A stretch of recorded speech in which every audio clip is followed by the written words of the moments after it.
بسم الله الرحمن الرحيم عما يتساءلون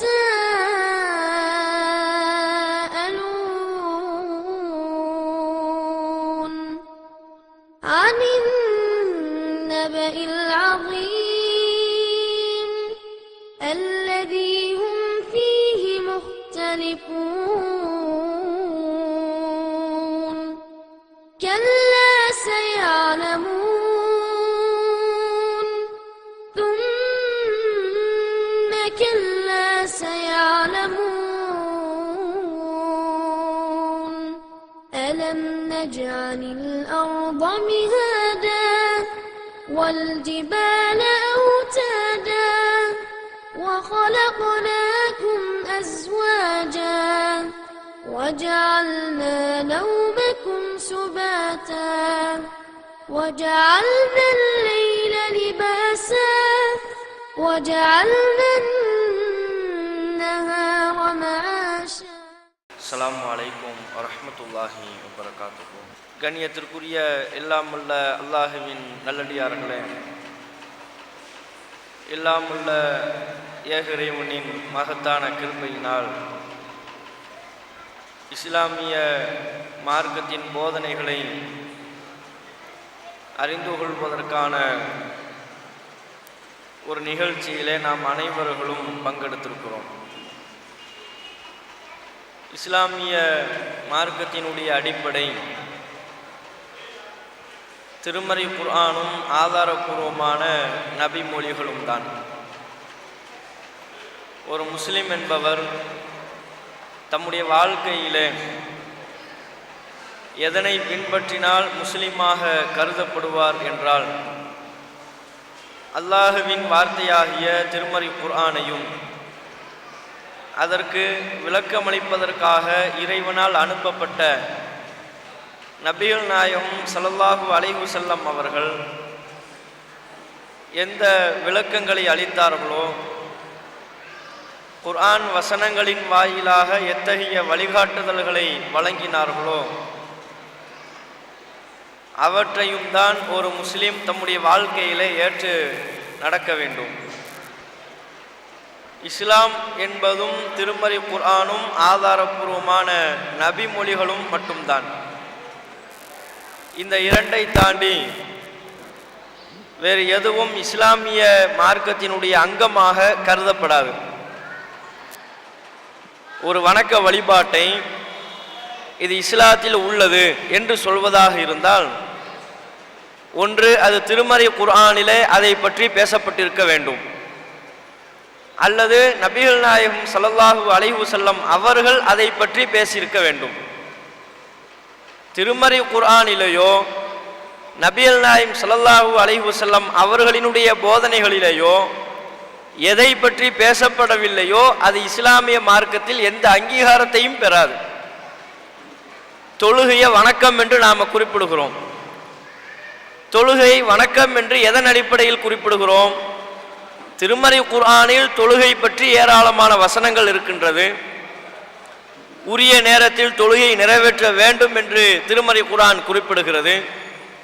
அல்லாஹ்விற்கு விருப்பமான வணக்க வழிபாடு தொழுகைதான் என்று நபிகள் நாயகம் குறிப்பிட்டிருக்கிறார்கள். அப்போ திருமறை குர்ஆனில் தொழுகையை பற்றி பேசப்பட்டிருக்கிறது. நபிகள் நாயகம் ஸல்லல்லாஹு அலைஹி வஸல்லம் அவர்களினுடைய போதனைகளிலேயும் தொழுகையை பற்றி பேசப்பட்டிருக்கிறது.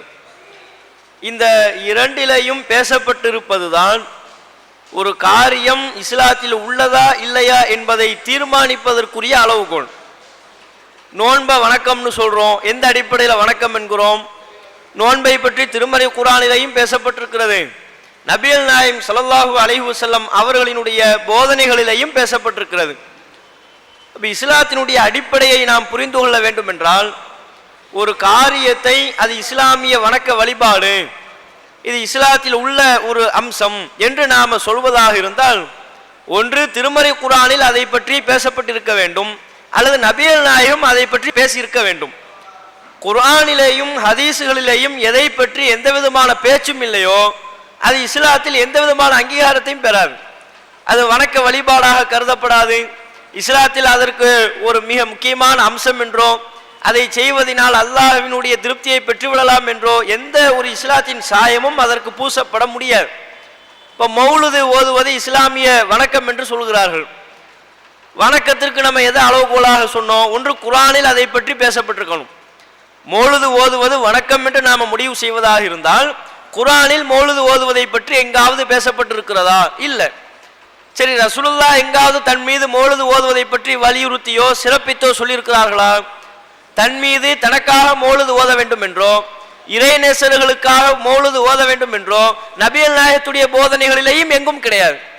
அப்ப குர்ஆனிலேயும் மௌலுது ஓதுவதை பற்றி இல்லை, நபிகள் நாயகத்தினுடைய ஹதீசுகளிலேயும் மௌலுது ஓதுவதை பற்றி இல்லை என்றால் மௌலுதை பற்றி ஒரு முஸ்லிம் எந்த முடிவுக்கு வர வேண்டும்?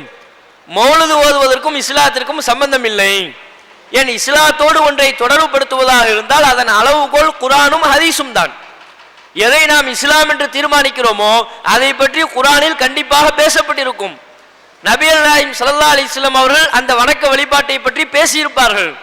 குர்ஆனிலேயும் ஹதீஸிலேயும் ஒன்றை பற்றி பேசப்படவில்லை என்றால் அது இஸ்லாத்தில் எந்த விதமான அங்கீகாரத்தையும் பெறாது.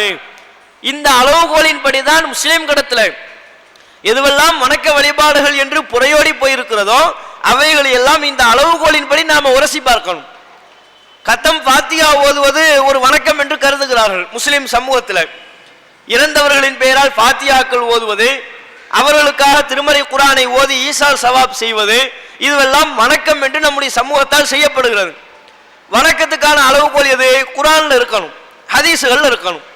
இறந்தவர்களுக்காக குர்ஆனை ஓதி ஈசால் சவாப் செய்வதோ அதனுடைய நன்மையை அவர்கள் பேரில் சேர்ப்பதோ அல்லது இறந்தவர்களுக்காக கத்தம் ஃபாத்திஹா ஓதுவதோ குர்ஆனில் எங்காவது சொல்லப்பட்டிருக்கிறதா? உங்களில் இறந்தவர்களுக்காக கத்தம் ஃபாத்திஹா ஓதுங்கள் அல்லது இறந்தவர்களுக்காக குர்ஆன் முழுவதையும் ஓதி அதன் நன்மையை அவர்களின் பேரில் சேர்ப்பித்து விடுங்கள், இப்படி குர்ஆன்ல எங்கேயாவது சொல்லப்பட்டிருக்கா? இல்லை, எங்கேயுமே சொல்லப்படவில்லை. நபிகள் நாயகம் ஸல்லல்லாஹு அலைஹி வஸல்லம் அவர்களினுடைய பொன்மொழிகளிலாவது கத்தம் ஃபாத்திஹா ஓதுவதை பற்றியோ குர்ஆன் முழுவதையும் ஓதி அதை இறந்தவர்களின் சார்பில் அதனுடைய நன்மையை சேர்ப்பதை பற்றியோ ஹதீஸுகள்லையாவது சொல்லப்பட்டிருக்கா? ஹதீஸுகள்லையுமே இல்லை. ரசூலுல்லாஹ் தன்னுடைய வாழ்க்கையில செய்திருக்கிறார்களா? ரசூலுல்லாஹும் தன்னுடைய வாழ்க்கையில் செய்யவில்லை. நபிகள் நாயகம் ஸல்லல்லாஹு அலைஹி வஸல்லம் அவர்கள் தாம் வாழ்ந்த காலத்திலேயே தம்முடைய குடும்பத்தார்களின் எத்தனையோ பல நபர்களினுடைய இறப்பை சந்தித்திருக்கிறார்கள். தாம் வாழும் போதே தம்முடைய மகன் இப்ராஹிமுடைய மரணத்தை சந்தித்திருக்கிறார்கள். தம்முடைய மகளினுடைய மரணத்தை நபிகள் நாயகம் சந்தித்திருக்கிறார்கள். அப்ப மகன் இப்ராஹிம் இறந்த போதோ மகள்கள் இறந்த போதோ அவர்களில் யாருக்காகவும் கத்தம் ஃபாத்திஹா ஓதியதாக எந்த வரலாற்று குறிப்பும் கிடையாது. நபி மொழிகளிலும் இல்லை, வரலாற்று குறிப்பில் கூட அப்படி ஒரு செய்தி கிடையாது. சரி, நபிகள் நாயகம் ஸல்லல்லாஹு அலைஹி வஸல்லம் அவர்கள் தம்முடைய உற்ற நண்பர்களாக தம்மை உயிரை விட மேலாக நேசித்த எத்தனையோ பல நபித்தோழர்களின் இறப்பை சந்தித்திருக்கிறார்கள். போர்க்களங்கள்ல இன்ன பிற இயல்பான சந்தர்ப்பங்கள்ல தருணங்கள்ல தன்னை உயிரை விட மேலாக நேசித்த பல நபித்தோழர்களின் மரணங்களை அல்லாஹ்வின் தூதர் சந்தித்திருக்கிறார்கள். அந்த நபித்தோழர்களில் யாருக்காவது கத்தம் ஃபாத்திஹா ஓதியதாக வரலாற்று குறிப்பு இருக்கா? இல்லை. அந்த நபித்தோழர்களில் யாரை பேரையாவது நபிகள் நாயகம் ஸல்லல்லாஹு அலைஹி வஸல்லம் அவர்கள் குர்ஆன் முழுவதையும் ஓதி அதன் நன்மையை பார்சல் செய்ததாக ஈசால் சவாப் செய்ததாக ஏதாவது ஹதீஸுகள் இருக்கா? இல்லை. அப்ப இப்ப நாம என்ன முடிவு எடுக்கணும்? ஒரு முஸ்லிம் கத்தம் ஃபாத்திஹாவை பற்றி என்ன முடிவுக்கு வரணும்? எப்போ கத்தம் ஃபாத்திஹாவை பற்றி குர்ஆனில் இல்லையோ ஹதீஸுகள்ல இல்லையோ அதற்கும் இஸ்லாத்திற்கும் சம்பந்தம் இல்லை.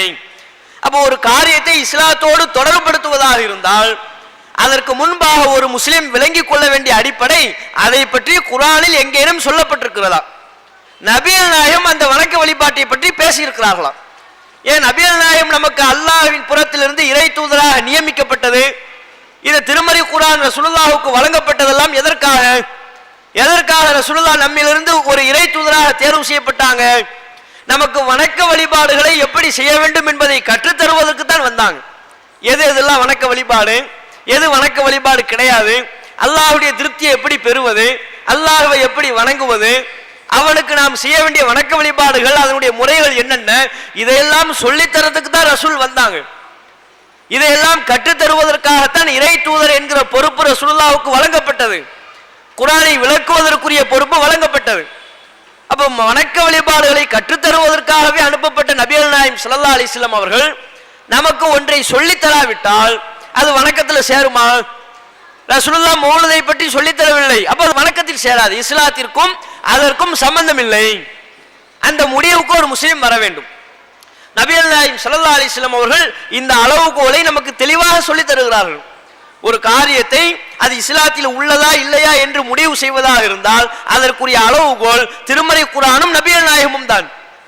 ரசூலுல்லாஹ் சொல்லித் தருகிறார்கள், மன் அமில அமலன் லைஸா அலைஹி அம்ருனா ஃபஹுவ ரத்துன்.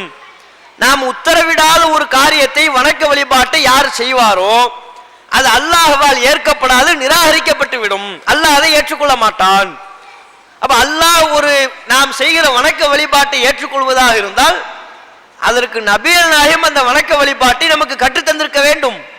ரசூலுல்லாஹ்வால் அந்த வணக்க வழிபாடு அறிமுகப்படுத்தப்பட்டிருக்க வேண்டும். எந்த வணக்க வழிபாட்டை அல்லாஹ் அறிமுகப்படுத்தவில்லையோ, அல்லாஹ்வின் தூதர் அறிமுகப்படுத்தவில்லையோ அது இஸ்லாம் இல்லை. இதுதான் ஒரு காரியம் இஸ்லாத்தில் உள்ளதா இல்லையா என்பதை தீர்மானிப்பதற்குரிய அளவுகோல். இந்த அளவுகோலை முஸ்லிம்கள் சரியாக புரிந்து கொள்வார்களேயானால் முஸ்லிம் சமூகத்தில் இஸ்லாத்தின் பெயரால் மலிந்து கிடக்கிற எல்லா விதமான அனாச்சாரங்களும் அழிந்து போய்விடும். இஸ்லாத்தின் பெயரால் மௌலிது ஓதக்கூடிய கலாச்சாரம் இருக்காது. இஸ்லாத்தின் பெயரால் மீலாது விழாக்கள் கொண்டாடப்படக்கூடிய கலாச்சாரங்கள் இருக்காது. இஸ்லாத்தின் பெயரால் கத்தம் பாத்தியாக்கள் ஓதப்படக்கூடிய கலாச்சாரம் இருக்காது. இன்னும் என்னென்ன அனாச்சாரங்களையும் பிதஅத்தான காரியங்களையும் இஸ்லாத்தின் பெயரால் அரங்கேற்றிக் கொண்டிருக்கிறார்களோ அந்த அனைத்து பிதஅத்துகளும் அழிக்கப்பட்டு விடும், ஒழிக்கப்பட்டு விடும். எப்போ ஒழிக்கப்படும்? இஸ்லாம் என்று தீர்மானிப்பதற்கு இதுதான் அளவுகோல். குர்ஆன் தான் அளவுகோல், நபிகள் நாயகம் தான் அளவுகோல்.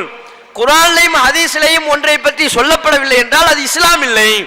இந்த அடிப்படையை நாம் சரியாக புரிந்து கொண்டால் முஸ்லிம்கள் இஸ்லாமிய மார்க்கத்தின் போதனைப்படி தங்களுடைய வாழ்க்கையை அமைத்துக் கொள்வதற்கு ஏதுவானதாக இருக்கும். இதை என்னுடைய துவக்க உரையாக சொல்லிக்கொண்டு கேள்வி பதில் நிகழ்ச்சிக்குள்ள செல்வோம். அஸ்ஸலாமு அலைக்கும். குர்ஆன் அலி அரசுமங்கலம் திராவிய தொழுகை 11 ரக்காயத்து மக்கா ஒரு சில இடத்துல நடக்குது. ஆனால் மக்காவில் 23 ரக்காயத்து நடக்குது. நம்ம ஊர்லேயும் 23 ரக்காயத்து இருக்குது. ஆனால் குர்ஆனுடைய சரித்திர பிரகாரம் பார்த்தா 11 ரக்காயத்துன்னு சொல்கிறாங்க. ஆனால் 23 ரக்காயத்து தான் இப்போ நடந்துக்கிட்டு இருக்கு. இதுக்கு என்ன விளக்கம்? சகோதரர் தராவீஹ் என்று சொல்லப்படுகிற இரவு தொழுகை சம்பந்தமா ஒரு கேள்வியை முன்வைத்திருக்கிறார். தராவீஹ் தொழுகை எத்தனை ரக்காத்துகள்? மக்காவில் 20+3 23 ரக்காத்துகள் தொழப்படுகிறது. நம்ம தமிழகத்தின் பல பகுதிகளிலையும் 23 ரக்காத்துகள் தொழப்படுகிறது. ஆனால் தௌஹீத் ஜமாத்தின் சார்பாக தராவி இரவு தொழுகையினுடைய ரக்காத்துகளாக 8+3 இதுதானே தொழப்படுது. அப்போ இரவு தொழுகையினுடைய எண்ணிக்கை மொத்தம் எத்தனை? 11 23 எது ஹதீஸ்களில் சொல்லப்பட்டிருக்கு அப்படின்னு கேட்குறாரு. இதற்கு நாம் முதலாவதாக துவக்க உரையில் குறிப்பிட்ட அடிப்படையை மீண்டும் நமக்கு நாமே நினைவுபடுத்திக் கொள்ளணும். ஏன்னா சகோதரர் தம்முடைய கேள்வியை துவக்கும் போதே மக்காவில் 23 ரக்காத்துகள் தராவீஹ் தொழுகை இரவு தொழுகை தொழப்படுகிறது அப்படிங்கிறது அளவுகோலாக வச்சுதான் அப்போ எத்தனை ரக்காத்துகள்னு கேட்குறாரு. அப்போ பெரும்பாலான முஸ்லீம்களுடைய உள்ளத்திலேயே என்ன அளவுகோல் பதிந்திருக்கிறது என்றால் மக்கா தான் இஸ்லாமிய மார்க்கத்தை தீர்மானிக்கிற அளவுகோல்களில் ஒன்றாக கருதப்படுது. மக்கா எவ்வளோ பெரிய ஒரு சிறப்பிற்குரிய ஒரு இல்லம், அல்லாஹ்வை வணங்குவதற்காக கட்டப்பட்ட முதல் ஆலயம். நன்மை நாடி அந்த பள்ளியில் போய் தொழுவதற்காக பயணம் செய்யலாம். உலகத்தில் 3 பள்ளிவாசல்களை மட்டும்தான் அங்கே தொழுவதற்காக மட்டுமே நன்மை நாடி பயணமாக புறப்பட்டு செல்லலாம். அந்த நன்மை 3 பள்ளிவாசல்களுக்கு தான் இருக்கு. அதுல ஒரு பள்ளிவாசல் மக்கா. அப்ப அப்படிப்பட்ட சிறப்பிற்குரிய பள்ளிவாசல், அல்லாஹ்வை வணங்குவதற்காக கட்டப்பட்ட முதல் ஆலயம், அந்த முதல் ஆலயமான காபாவிலேயே 23 ரக்காத்துகள் இரவு தொழுகை தொழப்படும் போது அதுதானே சரியா இருக்கும் என்கிற சிந்தனையின் வெளிப்பாடாக இப்படிப்பட்ட கேள்விகள் கேட்கப்படுது. நம்ம ஆரம்பத்தில் சொன்ன மாதிரி இஸ்லாமிய மார்க்கத்தோடு ஒன்றை தொடர்பு படுத்துவதாக இருந்தால் அதனுடைய அளவுகோல் திருமறை குர்ஆனும் அதற்கு விளக்கமாக அமைந்திருக்கிற நபிகள் நாயகத்தின் பொன்மொழிகளும் தான். குர்ஆன் தான் இஸ்லாமிய மார்க்கத்தை தீர்மானிக்கும். ரசூல் ஸல்லல்லாஹு அலைஹி வஸல்லம் அவருடைய சொல் செயல் அங்கீகாரம் இதுதான் இஸ்லாத்தை தீர்மானிக்கும். குர்ஆன் ஹதீஸ்களை தாண்டி உலகத்தில் உள்ள வேறு எந்த நடைமுறையும் இஸ்லாத்தை தீர்மானிக்காது. அதன் அடிப்படையில் மக்காவும் கூட இஸ்லாமிய மார்க்கத்தை தீர்மானிக்கிற அதிகாரம் படித்தது கிடையாது. மக்காவில் ஒரு காரியம் நடைபெறுகிற காரணத்தினால அதற்கு இஸ்லாமிய சாயம் பூச முடியுமா என்றால் பூச முடியாது. ஏன்? இஸ்லாத்தினுடைய சாயத்தை பூசுவதற்குரிய அளவுகோல் குர்ஆன் ஹதீஸ் தான்.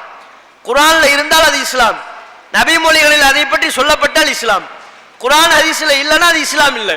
இதுதான் இஸ்லாத்திற்குரிய அளவுகோலை தவிர ரசூலுல்லாஹ் எங்கேயாவது நமக்கு காபத்துல்லாவை மக்காவை ஒரு அளவுகோலா சொன்னாங்களா? ஒரு வணக்க வழிபாட்டை நீங்கள் தீர்மானிப்பதற்கு என்னுடைய மௌத்திற்கு பிறகு, மரணத்திற்கு பிறகு நீங்கள் ரொம்ப குழம்பிக் கொள்ள வேண்டிய அவசியம் இல்லை. இதோ இந்த காபத்துல்லாவை பாருங்கள், மக்காவில் ஒரு வணக்க வழிபாடு எப்படி செய்யப்படுகிறதோ அப்படியே நீங்கள் நிறைவேற்றிக் கொள்ளுங்கள். எங்கேயாவது சொல்லியிருக்கிறாங்களா? எங்கேயுமே சொல்லித்தரல. அப்ப அல்லாஹ்வின் தூதர் அவர்கள் நாம ஒரு விஷயத்துல ஒரு முடிவை எடுப்பதற்குரிய அளவுகோலாக மக்காவை நமக்கு சொல்லித்தரவே இல்லை. குர்ஆனைத்தான் நமக்கு விட்டு தந்திருக்கிறார்கள். தன்னுடைய சொல் செயல் அங்கீகாரத்தை தான் விட்டு சென்றிருக்கிறார்கள் ஒழிய வணக்க வழிபாடுகளை தீர்மானிப்பதற்குரிய அளவுகோலாக மக்காவை விட்டு செல்லவில்லை. மக்காவில் ஒரு காரியம் குறிப்பிட்ட முறையில் நடப்பதற்கும் இஸ்லாத்திற்கும் எந்த விதமான சம்பந்தமும் கிடையாது. மக்காவில் 23 ரக்காத்துகள் தொழப்பட்டு விட்டால் அதுதான் இஸ்லாம் ஆகாது. மக்காவில் பல காரணங்களால் தொழலாம். அப்ப ஒரு முஸ்லிமுடைய சிந்தனையில் முதலாவதாக எப்படிப்பட்ட சிந்தனை பதிய வேண்டும் என்றால், மக்கா இஸ்லாத்தை தீர்மானிக்கிற அதிகாரம் படைத்தவை அல்ல. மக்காவில் ஒரு குறிப்பிட்ட ஒரு காரியம் குறிப்பிட்ட வடிவத்தை நடைமுறைப்படுத்தப்பட்டால் அதுதான் இஸ்லாம் என்று சொல்லிவிட முடியாது. அப்படி அல்லாஹ்வின் தூதர் எங்கேயும் நமக்கு சொல்லித்தரவில்லை. குர்ஆனிலேயும் மக்கா ஒரு அளவுகோல் என்பதாக நமக்கு சொல்லித்தரப்படலை. குர்ஆன் வசனங்கள்லையாவது அல்லாஹ் ஏதாவது ஒரு வசனத்துல நீங்கள் குழப்பமான விஷயங்கள்ல முடிவெடுப்பதற்கு புனித தலமான மக்காவை அளவுகோலாக ஆக்கிக் கொள்ளுங்கள் அல்லாஹ் சொன்னானா? அல்லாஹ்வும் குர்ஆன்ல எங்கேயும் மக்காவை அளவுகோலாக சொல்லவில்லை, நபிகள் நாயகமும் சொல்லவில்லை. அப்ப நாம பல கருத்துக்கள் நிலவக்கூடிய ஒரு விஷயத்துல எது சரியானது என்று முடிவு செய்வதற்கு அளவுகோல் எது? குர்ஆன் ஹதீஸ் தான் அளவுகோல். நம்ம குர்ஆன் ஹதீஸ்ல தான் பார்க்கணும். குர்ஆன் ஹதீஸ்களில் நபிமொழிகளில் நபிகள் நாயகத்தினுடைய இரவு தொழுகை தொடர்பான ஹதீஸ்களை பார்த்தா 8+3 8 ரக்காத்துகள் இரவு தொழுகையாகவும் 3 ரக்காத்துகளை வித்ர் தொழுகையாகவும் தொழுதிருக்கிறாங்க. 8+3 11 தொழுதிருக்கிறார்கள். இதை விட அதிகபட்சமாக ரசூலுல்லாஹ் தொழுதிருக்கிறார்களா அப்படின்னு பார்த்தா 13 ரக்காத்துகள் தொழுதிருக்கிறார்கள் என்று ஆதாரப்பூர்வமான நபிமொழிகள் சொல்லுகிறது. அதை தாண்டி இரவு தொழுகையில இதை விட அதிகமாக அல்லாஹ்வின் தூதர் அவர்கள் தொழுததில்லை. இன்றைக்கு மக்காவில் நடைமுறைப்படுத்தப்படுவதை போல தமிழகத்தின் பல்வேறு பகுதிகளில் நடைமுறைப்படுத்துவதை போல 20+3 இந்த வடிவத்தில் ரசூலுல்லாஹ் தொழவே இல்லை. இரவு தொழுகைய 20 ரக்காத்துகள் 2 ஆகும், கடைசியில 3 ரக்காத்து வித்ர் தொழுகையாகும். இப்படிப்பட்ட ஒரு வடிவத்தை அல்லாஹ்வின் தூதர் நமக்கு தொழுது காட்டவில்லை. ரசூலுல்லாஹ் காட்டி தந்த அடிப்படையில் தானே தொழுகணும். சல்லு கமா ரஅய்துமூனி உஸல்லி, என்னை எவ்வாறு தொழக்கண்டீர்களோ அவ்வாறே தொழுங்கள். தொழுகைக்குரிய அளவுகோல் ரசூலுல்லாஹ் தான். ஒவ்வொரு வணக்க வழிபாடுகளுக்குரிய அளவுகோல் அல்லாஹ்வின் தூதர் தான். அல்லாஹ்வின் தூதர் அவர்கள் 20+3 என்கிற இந்த அடிப்படையில் இந்த வடிவத்தில் இரவு தொழுகையை நிறைவேற்றவே இல்லை. தராவீஹ்ங்கிற சொல்ல கூட ரசூலுல்லாஹ் சொல்லவே இல்லை. நீங்க ஹதீஸ்களில் போய் பாருங்க, இரவு சலாத்துல் லைல் இரவு தொழுகை என்று குறிப்பிடப்படுகிறது. கியாமுல் லைல் இரவு நேரத்தில் நின்று தொழப்படக்கூடிய தொழுகை என்று குறிப்பிடப்படுகிறது. சலாத்து தஹஜ்ஜுத் தஹஜ்ஜத் நேர தொழுகை என்று ஹதீஸ்களில் குறிப்பிடப்படுகிறது. இந்த பெயர்களில் தான் குறிப்பிடப்படுகிறதே தவிர தராவீஹ் தொழுகை என்கிற வார்த்தை கூட ரசூலுல்லாஹ்வுடைய வாயிலிருந்து வெளிப்பட்டதாக எந்த ஹதீஸ்களுமே கிடையாது. இரவு நேரத்தில் தொழக்கூடிய தொழுகைகளுக்கு இது தராவி தொழுகை என்கிற பெயரை ரசூலுல்லாஹ் சொல்லி தரல. அந்த பெயரே ஹதீஸ்களில் கிடையாது. இரவு தொழுகை என்கிற பெயரில் தான் குறிப்பிடப்படுகிறது. அதுவும் கூட 8+3 இந்த வடிவத்தில் அல்லாஹ்வின் தூதர் தொழுததாகத்தான் ஹதீஸ்கள் சொல்லுது. ஆயிஷா ரலியல்லாஹு அன்ஹா அவங்களிடத்துல கேள்வி கேட்கப்படுது, நபிகள் நாயகம் ஸல்லல்லாஹு அலைஹி வஸல்லம் அவர்கள் ரமலான் மாதங்கள்ல அவருடைய இரவு தொழுகை எத்தனை ரக்காத்துகள் தொழுவாங்க, எப்படி தொழுவாங்க என்று ஒரு கேள்வி அன்னை ஆயிஷா ரலியல்லாஹு அன்ஹா அவங்களிடத்துல முன்வைக்கப்படுது. அதற்கு ஆயிஷா ரலியல்லாஹு அன்ஹா அவர்கள் பதில் சொல்றாங்க, ரமலானில் மட்டுமல்ல, ரமலானிலும் சரி ரமலான் அல்லாத காலங்களிலேயும் சரி அல்லாஹ்வின் தூதருடைய இரவு தொழுகை 8+3 11 ரக்காத்துகள் தொழுவார்கள். ரமலான்லையும் இவ்வளவுதான் தொழுவார்கள், ரமலான் அல்லாத காலங்களிலேயும் கூட 8+3 தான் தொழுவாங்க என்று ரசூலுல்லாஹ்வுடைய மனைவியர்களில் ஒருவரான அன்னை ஆயிஷா ரலியல்லாஹு அன்ஹா அவங்க குறிப்பிடக்கூடிய செய்தியை புகாரில பார்க்கிறோம். அப்ப ரசூலுல்லாஹ்வுடைய இரவு தொழுகை எப்படி தொழுதிருக்கிறாங்க? 8+3 11. அதிகபட்சம் அதை விட அதிகபட்சமாக ஹதீசுகளை பார்த்தா 13 ரக்காத்துகளை கூட நம்ம அமல்படுத்தலாம். அதிகமாக நம்முடைய மர்கஸ்கள்ல 8+3 11 அமல்படுத்தப்படுகிறது, நடைமுறைப்படுத்தப்படுது. நாம விரும்பினால் நபிமொழிகளின் அடிப்படையில் 13 என்கிற ஒரு வடிவத்தை கூட அமுல்படுத்தலாம், ஹதீசுகள்ல இருக்கு. ஆனா 23 என்கிற வடிவம் ஹதீசுகள் அறவே இல்லை. ரசூலுல்லாஹ் அந்த வடிவத்தில் தொழவே இல்லை. அப்ப அல்லாஹ்வின் தூதர் ஒரு குறிப்பிட்ட வடிவத்தில் நமக்கு வணக்க வழிபாட்டை சொல்லி தந்திருக்கும் போது அதுக்கு மாத்தமா நம்ம எப்படி தொழுகலாம்? தொழக்கூடாது. முஸ்லிம்கள் அவ்வாறு தொழுகையை நிறைவேற்றக்கூடிய முஸ்லிம்கள் என்ன காரணம் கற்பிக்கிறாங்கன்னா, கூடுதலா தொழுதா என்ன தப்பு? 11 என்று இருக்கக்கூடிய இடத்துல அல்லது 13 என்று இருக்கக்கூடிய இடத்துல ஒரு 8 ரக்காத்துகளை கூடுதலா 5-10 ரக்காத்துகளை கூடுதலா என்ன? தொழுகை தானே தொழுகிறோம், அல்லாஹ்வை தானே வணங்குறோம், கூடுதலாக வணங்கினால் அதில் என்ன குற்றம் அப்படின்னு ஒரு கேள்வி எழுப்புறாங்க. வணக்க வழிபாட்டில் அதிகப்படுத்தக்கூடிய அல்லது குறைக்கக்கூடிய அதிகாரம் நமக்கு கிடையாது. அல்லாஹ் ரசூலுக்கு தான் அந்த அதிகாரம் உண்டே தவிர நமக்கு அந்த அதிகாரம் கிடையாது. இப்ப இவங்க கேள்வி கேட்கிறாங்களோ, தொழுகுதானே கூடுதலா ஒரு 2 ரக்காத் தொழுதா என்ன குத்தம், அதனால அல்லாஹ் நம்மளை தண்டிக்கவா போறான், நன்மை தானே அதிகமாகுதுன்னு கேட்கிறாங்க. இதே கேள்வியை மத்த தொழுகைக்கு பொருத்தி பாருங்க. ஒருத்தர் சுபஹ் தொழுகை ஜமாத் தொழுகைக்கு போறோம். சுபஹ் தொழுகை அந்த இமாம் 4 ரக்காத்துன்னு தொழுகிறாரு. ஊர்ல உள்ள முத்தவள்ளி தலைவர் செயலாளர் எல்லாம் அதை வரவேற்போமா? பரவாயில்லையே, நம்ம இமாம் எவ்வளவு உற்சாகமா அழகா சுபஹ் தொழுகை 2 ரக்காத்துங்கிறதுக்கு பதிலாக 4 ரக்காத் தொழுகிறாரு அப்படின்னு அவருக்கு பாராட்டு விழாவா நடத்துவோம். போர்வை போர்த்தி அவரை பொன்னாடின்னு சொல்லப்படுதுல, அதை போர்த்தி அவரை வரவேற்போமா? இன்னைக்கு நல்ல உற்சாகமா 2 என்பதற்கு பதிலாக 4 ரக்காத்துகள் தொழுது விட்டீர்கள், பாராட்டுவோமா? என்ன 2 ரக்காத் தான் சுபஹ் தொழுகை தொழுகணும், ரசூலுல்லாஹ் 2 தான் தொழுது காட்டியிருக்கிறாங்க, நீ எப்படி 4 தொழுதான்னு கேட்போமா மாட்டோமா? எந்த முஸ்லிமும் அதை ஏற்றுக்கொள்ள மாட்டோம். ஏன் 2 ரக்காத் அதிகமாக தானே தொழுத, நன்மையை தானே அதிகப்படுத்தினு சொன்னா ஏற்றுக்கொள்வோமா? ஏற்றுக்கொள்ள மாட்டோம், ஏற்றுக்கொள்ள கூடாது. ஏன்? வணக்க வழிபாடுகளுக்கு அளவுகோல் அல்லாஹ்வின் தூதர் தான். அல்லாஹ்வின் தூதர் அதை எந்த வடிவத்தில் சொல்லி தந்தார்களோ, நிறைவேற்றி சென்றார்களோ அந்த வடிவத்தில் தான் நாமும் நிறைவேற்றணும். சுபஹ் தொழுகை 2 ரக்காத்துன்னு ரசூலுல்லாஹ் நிறைவேற்றி தந்தா நாமும் அப்படித்தான் தொழுகணும். 2 என்கிற இடத்துல ஒன்றை குறைத்து 1 ரக்காத்தும் தொழக்கூடாது, 2 என்கிற இடத்துல 1 ரக்காத்து 2 ரக்காத்தை அதிகப்படுத்தியும் தொழக்கூடாது. அந்த அதிகாரம் நமக்கு கிடையாது. இஷா தொழுகை 4ங்கிறதுக்கு பதிலாக 2 ரக்காத் தொழுதா ஏற்றுக்கொள்வோமா? மக்கள் நிறைய கஷ்டப்பட்டு வேலை பார்த்துட்டு வர்றாங்க, இரவு நேரத்தில் சீக்கிரம் தூங்க செல்ல வேண்டும், அதற்காக இன்றிலிருந்து 1 மாதத்திற்கு இஷா தொழுகையை 4 என்பதற்கு பதிலாக 2 ரக்காத்தா தொழுது கொள்வோம். இமாம முடிவு பண்ணி 2 ரக்காத்து நடத்தினா ஏற்றுக்கொள்வோமா? ஒப்புக்கொள்ள மாட்டோம். ஏன்? வணக்க வழிபாட்டில் கை வைப்பதற்குரிய அதிகாரம் நமக்கு கிடையாது. 1 ரக்காத்தை கூட்டுவதற்கோ குறைப்பதற்கோ அந்த அதிகாரம் நமக்கு வழங்கப்படவில்லை. வணக்க வழிபாடுகளை கற்றுத்தரத்தான் ரசூலுல்லாஹ் வந்தாங்க. அல்லாஹ்வின் தூதர் எந்த வடிவத்தில் நமக்கு சொல்லி தந்தாங்களோ அப்படித்தான் நாமும் நிறைவேற்றணும். அப்போ சுபஹ் தொழுகையினுடைய சட்டம் எப்படியோ, லுஹர் அசர் போன்ற ஏனைய தொழுகையினுடைய சட்டம் எப்படி, அப்படித்தான் இரவு தொழுகையும். நாம தராவீஹ் என்று சொல்லுகிற இரவு தொழுகையின் சட்டமும் ஏனைய தொழுகைகளின் சட்டங்களைப் போலத்தான். அல்லாஹ்வின் தூதர் எந்த வடிவத்தில் சொல்லி தந்தார்களோ அப்படித்தான் நாமும் நிறைவேற்றணும். ரசூலுல்லாஹ் இரவு தொழுகையை 20+3 என்கிற அடிப்படையில் தொழவில்லை, தொழுது காட்டல. இதுதான் அடிப்படை. இதை நம்ம விலகி கொண்டால், ரசூலுல்லாஹ் இந்த வடிவத்தில் தொழவில்லை என்பதை விலகி கொண்டாலே இது மார்க்கத்தில் இல்லாத அனாச்சாரமான பிதஅத்து என்பதை விலகி கொள்ளலாம். சில பேர் நினைப்பாங்க, எப்படி நினைப்பாங்க? சரி, நம்ம அதிகப்படுத்துவதற்குரிய அதிகாரம் இல்லை, ஓகே, நஃபில் என்கிற நியத்தில் தொழுதால் என்ன? நஃபில் சொன்ன கடமையான தொழுகை அல்லாம நாம விரும்பி தொழுகிற நஃபிலான தொழுகைகள். நஃபிலான தொழுகைகளுக்கு ஏதாவது கணக்கு இருக்கா, எல்லை இருக்கா? நீங்க பகல் நேரத்தில் நஃபில் தொழுகணும்னு விரும்பி தொழுகிறீங்க, இத்தனை ரக்காத்துகள் தான் நஃபில் தொழுகணும்னு ஒரு எல்லை சொல்லப்பட்டிருக்கா? கிடையாது. நஃபிலான தொழுகைகளை பொறுத்தவரை மார்க்கத்தில் அதற்கு எல்லை சொல்லப்படவில்லை. மார்க்கம் தடை செய்யப்பட்ட நேரத்தை தவிர்த்து மற்ற நேரங்களை நாம விரும்பிய அளவுக்கு அல்லாஹ்வை தொழுது கொண்டே இருக்கலாம், தப்பு கிடையாது. நஃபிலுக்கு இவ்வளவுதான் தொழுகணும், 4 ரக்காத்துகள் தான் தொழுகணும், 8 ரக்காத் தான் தொழுகணுங்கிற ஒரு வரையறை இல்லை. அதை இவர்கள் ஒரு வாதமாக வைத்து சில பேர் கேட்கிறாங்க, நஃபில்ங்கிற நியத்தில் தொழுதா என்ன அப்படின்னு கேட்கிறாங்க. அதுவும் தவறு. அந்த அடிப்படையிலையும் 20+3 தொழ முடியாது. ஏன் தொழ முடியாது?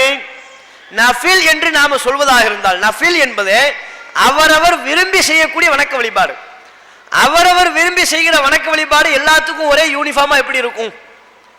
பகல் நேரத்தில் நஃபில் தொழுகிறோம், நஃபில் தொழுகலாம். தொழுவதற்கு தடை செய்யப்பட்ட நேரம் அல்லாத மற்ற நேரங்களில் நஃபில் என்று சொல்லப்படுகிற நாம விரும்பி தொழுகிற தொழுகையை தொழுகலாம். இதற்கு மார்க்கம் எல்லையை சொல்லித்தராவிட்டாலும் அவரவர் விரும்பியதுதான். இப்ப அவரவர் விருப்பத்திற்கு விட்டால் எல்லாரும் ஒரே யூனிஃபார்ம்லயா தொழுவோம்? இப்ப பகல் நேரத்தில் எல்லாத்தையும் சொல்லிட்டோம், அவங்கவுங்க நஃபில் தொழுதுக்குங்க, மார்க்கம் உங்களுக்கு அனுமதி வழங்கி இருக்கிறது என்று உங்களை தொழ சொன்னால் அனைவர்களும் ஒரே யூனிஃபார்ம்லயா தொழுவோம்? நான் எத்தனை ரக்காத்துகள் நஃபில் தொழுதேனோ அதே ரக்காத்துகள் தான் நீங்களும் தொழுவீங்களா? நீங்க எத்தனை ரக்காத்துகள் நஃபில் தொழுதீர்களோ அதே எண்ணிக்கையில தான் நான் தொழுவேனா? நஃபில் என்பது அவரவர்களுடைய எண்ணிக்கைக்கு ஏற்ப வேறுபடும், யூனிஃபார்மா இருக்காது. யூனிஃபார்மா இருக்கிறதா இருந்தால் அது ரசூல் தான் சொல்லி தரணும். அல்லாஹ்வின் தூதர் சொல்லி தந்தா தான் அனைத்து முஸ்லிம்களுக்கும் அது ஒற்றுமையாக ஒரு யூனிஃபார்மா இருக்கும். அல்லாஹ்வின் தூதர் சொல்லித்தராத எந்த காரியத்திலையும் யூனிஃபார்ம் ஒற்றுமையாக இருப்பது என்பது கிடையாது. அப்ப இவங்க நஃபில் என்பதை காரணம் காட்டி 20+3 என்று ஒரு எண்ணிக்கையை தீர்மானிக்கிறார்கள். ஒட்டுமொத்த முஸ்லிம்களுக்கும் அதை தீர்மானிக்கிறார்கள்னா அந்த அதிகாரத்தை உங்களுக்கு கொடுத்தது யாரு?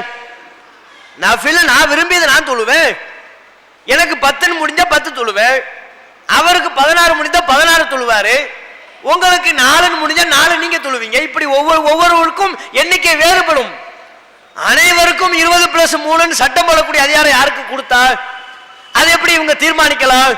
நாங்கள் நஃபில் தான் தொழுகிறோம் என்று பெயரளவில் சொல்லிக்கொண்டு குறிப்பிட்ட எண்ணிக்கை இவர்கள் ஒட்டுமொத்த முஸ்லிம் உம்மத்துக்கும் தீர்மானிக்கிறார்கள் என்றால் அந்த அதிகாரத்தை இவர்கள் கொடுத்தது யார்?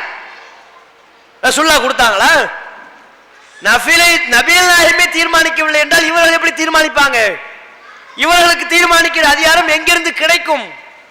அப்ப நஃபில் என்கிற உபரி வணக்க வழிபாடு நாம விரும்பி தொழுகிற தொழுகை என்கிற பெயரிலையும் 20+3 எண்ணிக்கையை தொழ முடியாது. அப்படி தொழுவதற்கு மார்க்கத்தில் முகாந்திரம் இல்லை.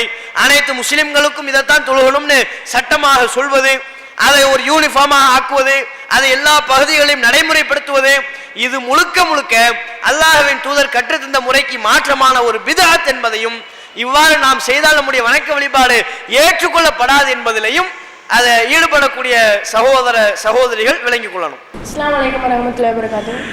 அமல்களின் சிறப்பு ஏன் படிக்கக்கூடாது? அதாவது சகோதரி என்ன கேட்குறாங்கன்னா, தப்லீக் ஜமாத்தின் சார்பாக அமல்களின் சிறப்புகள்னு ஒரு புத்தகம் வெளியிடப்பட்டிருக்கும். அதை அந்த அமைப்பை சார்ந்தவர்கள் பலரும் அந்த புத்தகத்தை வாசிப்பார்கள். அமல்களின் சிறப்புகள் என்று ஒவ்வொரு வணக்க வழிபாட்டுக்கும் என்னென்ன சிறப்பு, தொழுகையின் சிறப்புகள் என்னென்ன, நோன்பின் சிறப்புகள் என்னென்ன என்று வணக்க வழிபாடுகளின் பால் முஸ்லிம்களுக்கான ஆர்வத்தை தூண்டக்கூடிய வகையில் வணக்க வழிபாடுகளினுடைய சிறப்புகள், அமல்களினுடைய சிறப்புகள் அதில் சொல்லப்பட்டிருக்கும். அதை படிக்கலாமா படிக்கக்கூடாதா? படிக்கக்கூடாதுன்னா ஏன் படிக்கக்கூடாது அப்படின்னு கேட்குறாங்க. முஸ்லிம்கள் அமல்களின் சிறப்புகளை படிப்பதற்கு ஆர்வம் காட்டக்கூடாது, அதை படிக்கக்கூடாது என்று தான் நம்ம சொல்லுவோம். அதன் அடிப்படையில் நம்முடைய வணக்க வழிபாடுகளை அமைத்துக் கொள்ள கூடாதுன்னு தான் சொல்லுவோம். ஏன் அமல்களின் சிறப்புகளை படிக்கக்கூடாது? அதில் வணக்க வழிபாடுகளினுடைய நன்மை தானே சொல்லப்பட்டிருக்கு அப்படின்னு கேட்டால், நல்ல விஷயங்கள் 1-2 அந்த புத்தகத்தில் இடம்பெற்றிருந்தாலும் நன்மையை விட தீமை தான் அதில் அதிகமாக இடம்பெற்றிருக்கிறது. அமல்களின் சிறப்புகள் என்கிற புத்தகத்தை எடுத்துக்கொண்டால் அது நல்லவைகள் இடம்பெற்றிருப்பதை விட தீமைகள் தான் அதிகமான அளவில் இடம்பெற்றிருக்கிறது. என்ன தீமைகள் அதிகமான அளவில் இடம்பெற்றிருக்கிறது? இவங்க அமல்களின் சிறப்புகள் என்று தலைப்பிட்டு அதன் வாயிலாக மக்களுக்கு மத்தியில் எதை சொல்கிறோம் என்று அவர்கள் குறிப்பிட்டுக் கொள்கிறார்கள். முஸ்லிம்களுக்கு தொழுகையின்பால் நாங்கள் ஆர்வத்தை ஊட்டப் போகிறோம், முஸ்லிம்களுக்கு நோன்பின்பால் ஆர்வத்தை தூண்டப் போகிறோம், முஸ்லிம்களுக்கு இப்படி ஒவ்வொரு வணக்க வழிபாட்டிலையும் சுய ஆர்வத்தை தூண்டுவதற்காகத்தான் இந்த புத்தகம் அப்படின்னு சொல்றாங்க. இந்த அடிப்படை தவறல்ல. எந்த அடிப்படை? ஒரு வணக்க வழிபாடுகளின் மீது முஸ்லிம்களுக்கு ஆர்வத்தை தூண்ட வேண்டும் என்கிற சிந்தனை தவறல்ல, நல்ல சிந்தனை, வரவேற்கப்பட வேண்டிய சிந்தனை, பாராட்டப்பட வேண்டிய சிந்தனை. ஆனால் அந்த சிந்தனையை அமல்படுத்துவதற்காக அவர்கள் தேர்வு செய்து கொண்ட வழிமுறை இருக்கிறதா இல்லையா, அது தவறு. முஸ்லிம்களுக்கு வணக்க வழிபாடுகள் ஆர்வத்தை தூண்டணும், அதுல தவறே கிடையாது, அது நல்ல விஷயம். எப்படி ஆர்வத்தை தூண்டணும்? நபிமொழிகளை குறிப்பிட்டு முஸ்லிம்களுக்கு வணக்க வழிபாட்டின் மீதான ஆர்வத்தை தூண்டணும். இப்ப தொழுகையை பத்தி ஆர்வப்படுத்தணும்னு சொன்னா, தொழுகை வலியுறுத்தி என்னென்ன குர்ஆன் வசனங்கள் இடம்பெற்றிருக்கிறது, தொழுகையை வலியுறுத்தி என்னென்ன நபிமொழிகள் சொல்லப்பட்டிருக்கிறது, தொழுகையை ஒருவர் விட்டுவிட்டால் அதற்கு என்னென்ன தண்டனை மறுமையில் வழங்கப்படும் என்று ரசூலுல்லாஹ் எச்சரித்திருக்கிறார்கள். இப்படி குர்ஆனில் இருந்தும் ஹதீஸுகளில் இருந்தும் ஆதாரங்களை பொறுக்கி அவைகளை மக்களுக்கு மத்தியில் குறிப்பிட்டு, பார்த்தீர்களா தொழுகையினால நமக்கு இவ்வளவு நன்மைகள் கிடைக்கிறது, அதனால தொழுங்க, தொழுகை விட்டு அல்லாஹ் நம்மள மறுமையில் இப்படி எல்லாம் தண்டிப்பான் என்று ரசூலுல்லாஹ் எச்சரிக்கிறாங்க. அதனால தொழுகையின் பக்கம் வாருங்கள். இப்படி குர்ஆனையும் ஹதீஸையும் மக்கள்கிட்ட சொல்லி தொழுகையின்பால் ஆர்வத்தை தூண்டினால் அதுதான் சரியான முறை. இப்படி ஒவ்வொரு வணக்க வழிபாடுகளுக்கும் அதை நோக்கி முஸ்லிம்களுடைய ஆர்வத்தை தூண்டுவதாக இருந்தால் குர்ஆன் ஹதீஸுகளை சொல்லி ஆதாரப்பூர்வமான நபிமொழிகளை சொல்லி முஸ்லிம்களுடைய ஆர்வத்தை தூண்டணும். அமல்களின் சிறப்புகள் அந்த ஃபார்முலா அந்த அடிப்படையிலே உருவாக்கப்பட்டிருக்கு, அந்த அடிப்படை கிடையாது. அவர்கள் குர்ஆன் வசனங்களை அதிகம் குறிப்பிட மாட்டார்கள், ஆதாரப்பூர்வமான நபிமொழிகளை குறிப்பிட மாட்டார்கள். அப்ப அவங்களுக்குரிய அளவுகோல் எது?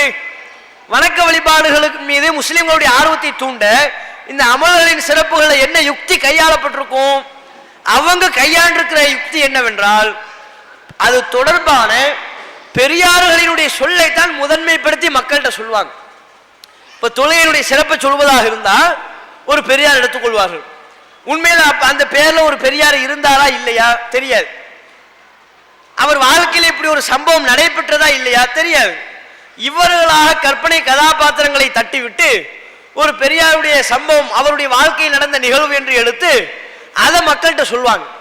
தொழுகை என்பது ஆர்வத்தை தூண்டுவதற்கு அதுக்கு ஒரு பெரியார், அவர் வாழ்க்கையில் நடந்த ஒரு சம்பவம், அவர் தொழுகையில் எப்படி ஆர்வமா இருந்தாரு, தொழுகையில் எப்படி ஈடுபாடா இருந்தார், அதை சொல்லி பார்த்தீர்களா இந்த பெரியார் தொழுகையில் எவ்வளவு பயபக்தியா இருந்திருக்கிறார், இந்த பெரியார் தொழுகையில் எவ்வளவு ஆர்வத்தோடு ஈடுபாட்டோடு இருந்திருக்கிறார், இது போன்று நாமும் தொழ வேண்டும் என்று பெரியார் பக்தி தான் அந்த புத்தகத்தின் வாயிலாக ஊட்டப்படுகிறது. ரசூலுல்லாஹ்வின் மீதான நேசம் அந்த புத்தகத்தின் வாயிலாக ஊட்டப்படவில்லை. குர்ஆனை பின்பற்ற வேண்டும், அதன் அடிப்படையில் நம்முடைய வணக்க வழிபாடுகளை அமைத்துக் கொள்ள வேண்டும் என்கிற சிந்தனை அமல்களின் சிறப்புகள் என்கிற புத்தகத்தின் வாயிலாக ஊட்டப்படவில்லை. அமல்களின் சிறப்புகள் என்கிற புத்தகத்தில் முஸ்லிம்களுக்கு எது போதிக்கப்படுதுன்னா பெரியார் பக்தி போதிக்கப்படுது. கண்ணை கட்டக்கூடிய அளவிற்கு உண்டான பெரியார் பக்தி. எதை எடுத்தாலும் பெரியார். தொழுகை எடுத்தால் அதுலயும் பெரியார் என்ன செஞ்சிருக்கிறார், நோன்பு எடுத்தால் அதுல பெரியார் எப்படி நோன்பு வைத்திருக்கிறார், எல்லாவற்றுக்கும் பெரியாரைத்தான் உதாரணமாக காட்டுவார்களே ஒழிய நபிகள் நாயகத்தை காட்ட மாட்டார்கள். குர்ஆன் வசனங்களை மேற்கோள் காட்டுவது குறைவு, நபிமொழிகளை மேற்கோள் காட்டுவது அரிது. முழுக்க முழுக்க பெரியார் பக்தி. தொழுகைக்கு என்னென்ன கதைகள்லாம் சொல்லியிருப்பாங்க, எல்லாம் கதை கப்சாக்களா இருக்கும். தொழுகையில ஆர்வத்தை ஊட்டத்துக்கு எவ்வளவு வசனங்கள் இருக்கு, ஹதீஸ்கள் இருக்கு. இந்த அமல்களின் சிறப்புகளை என்ன வேலை தெரியுமா பார்ப்பாங்க, ஒரு பெரியார் எடுத்துக்குவாங்க. இப்படித்தான் ஒரு பெரியார் இருந்தார். அவர் என்ன செய்வாரு, அவருக்கு ஒரு முறை விழாப்புறத்தில் ஈட்டி பாய்ச்சப்பட்டு விட்டது. நல்ல கேளுங்க, குண்டூசி பாயல, ஈட்டி விழாப்புறத்தில் பாஞ்சிருக்கு. அந்த ஈட்டி எடுப்பதற்கு படாத பாடுபட்டார்கள். வேதனையால் அந்த பெரியார் அலறி துடித்தார். உடனே ஒரு யோசனை அவருக்கு தோன்றியது. அந்த பெரியார் சொன்னார், நான் தொழுகையில் நின்று கொண்டிருக்கிறேன், நான் தக்பீர் கட்டி தொழ ஆரம்பிச்சிடுறேன், அதுக்கப்புறம் என்னுடைய விழாப்புறத்தில் பாய்ச்சப்பட்ட ஈட்டியை நீங்கள் பிடுங்கிக் கொள்ளுங்கள் என்று சொல்ல, அதன்படியே தொழுகையில் அல்லாஹ் அக்பர் கட்டி தொழுகையில ஈடுபட்டால் ஈட்டியை உருவிட்டாங்க. அதுக்கப்புறம் தொழுது முடிஞ்சு சலாம் கொடுத்துட்டு கேட்டார், என்ன எடுத்து விட்டீர்களா, எதை, ஈட்டிய எடுத்ததே தெரியவில்லையே, வழியே நான் அனுபவிக்கவில்லையே, இன்னும் குண்டூசியா பாஞ்சிருக்கு, ஏதோ விழாப்புறத்தில் ஒரு கொசு சிக்கிக்கிட்டு நிக்கிற மாதிரியும் அதை எடுக்கிற கதை மாதிரி பேசிக்கிட்டு இருப்பாங்க. அப்போ ஒரு ஈட்டி பாய்ச்சப்பட்டிருக்கு, அதை எடுக்கும் போது மற்ற நேரங்கள் எடுத்தா வழியால் அலறி துடிச்சாலும் தொழுகையில ஈடுபடும் போது அந்த பாய்ச்சப்பட்ட ஈட்டியை எடுத்து ரத்தம் பெருக்கெடுத்து ஓடினா கூட அவருக்கு தெரியல. அந்த அளவுக்கு தொழுகையில லயித்து போய் விட்டார், அந்த அளவுக்கு தொழுகையில அவர் ஒரு இன்பத்தை அனுபவித்து விட்டார். அப்படி நாம் தொழ வேண்டும்.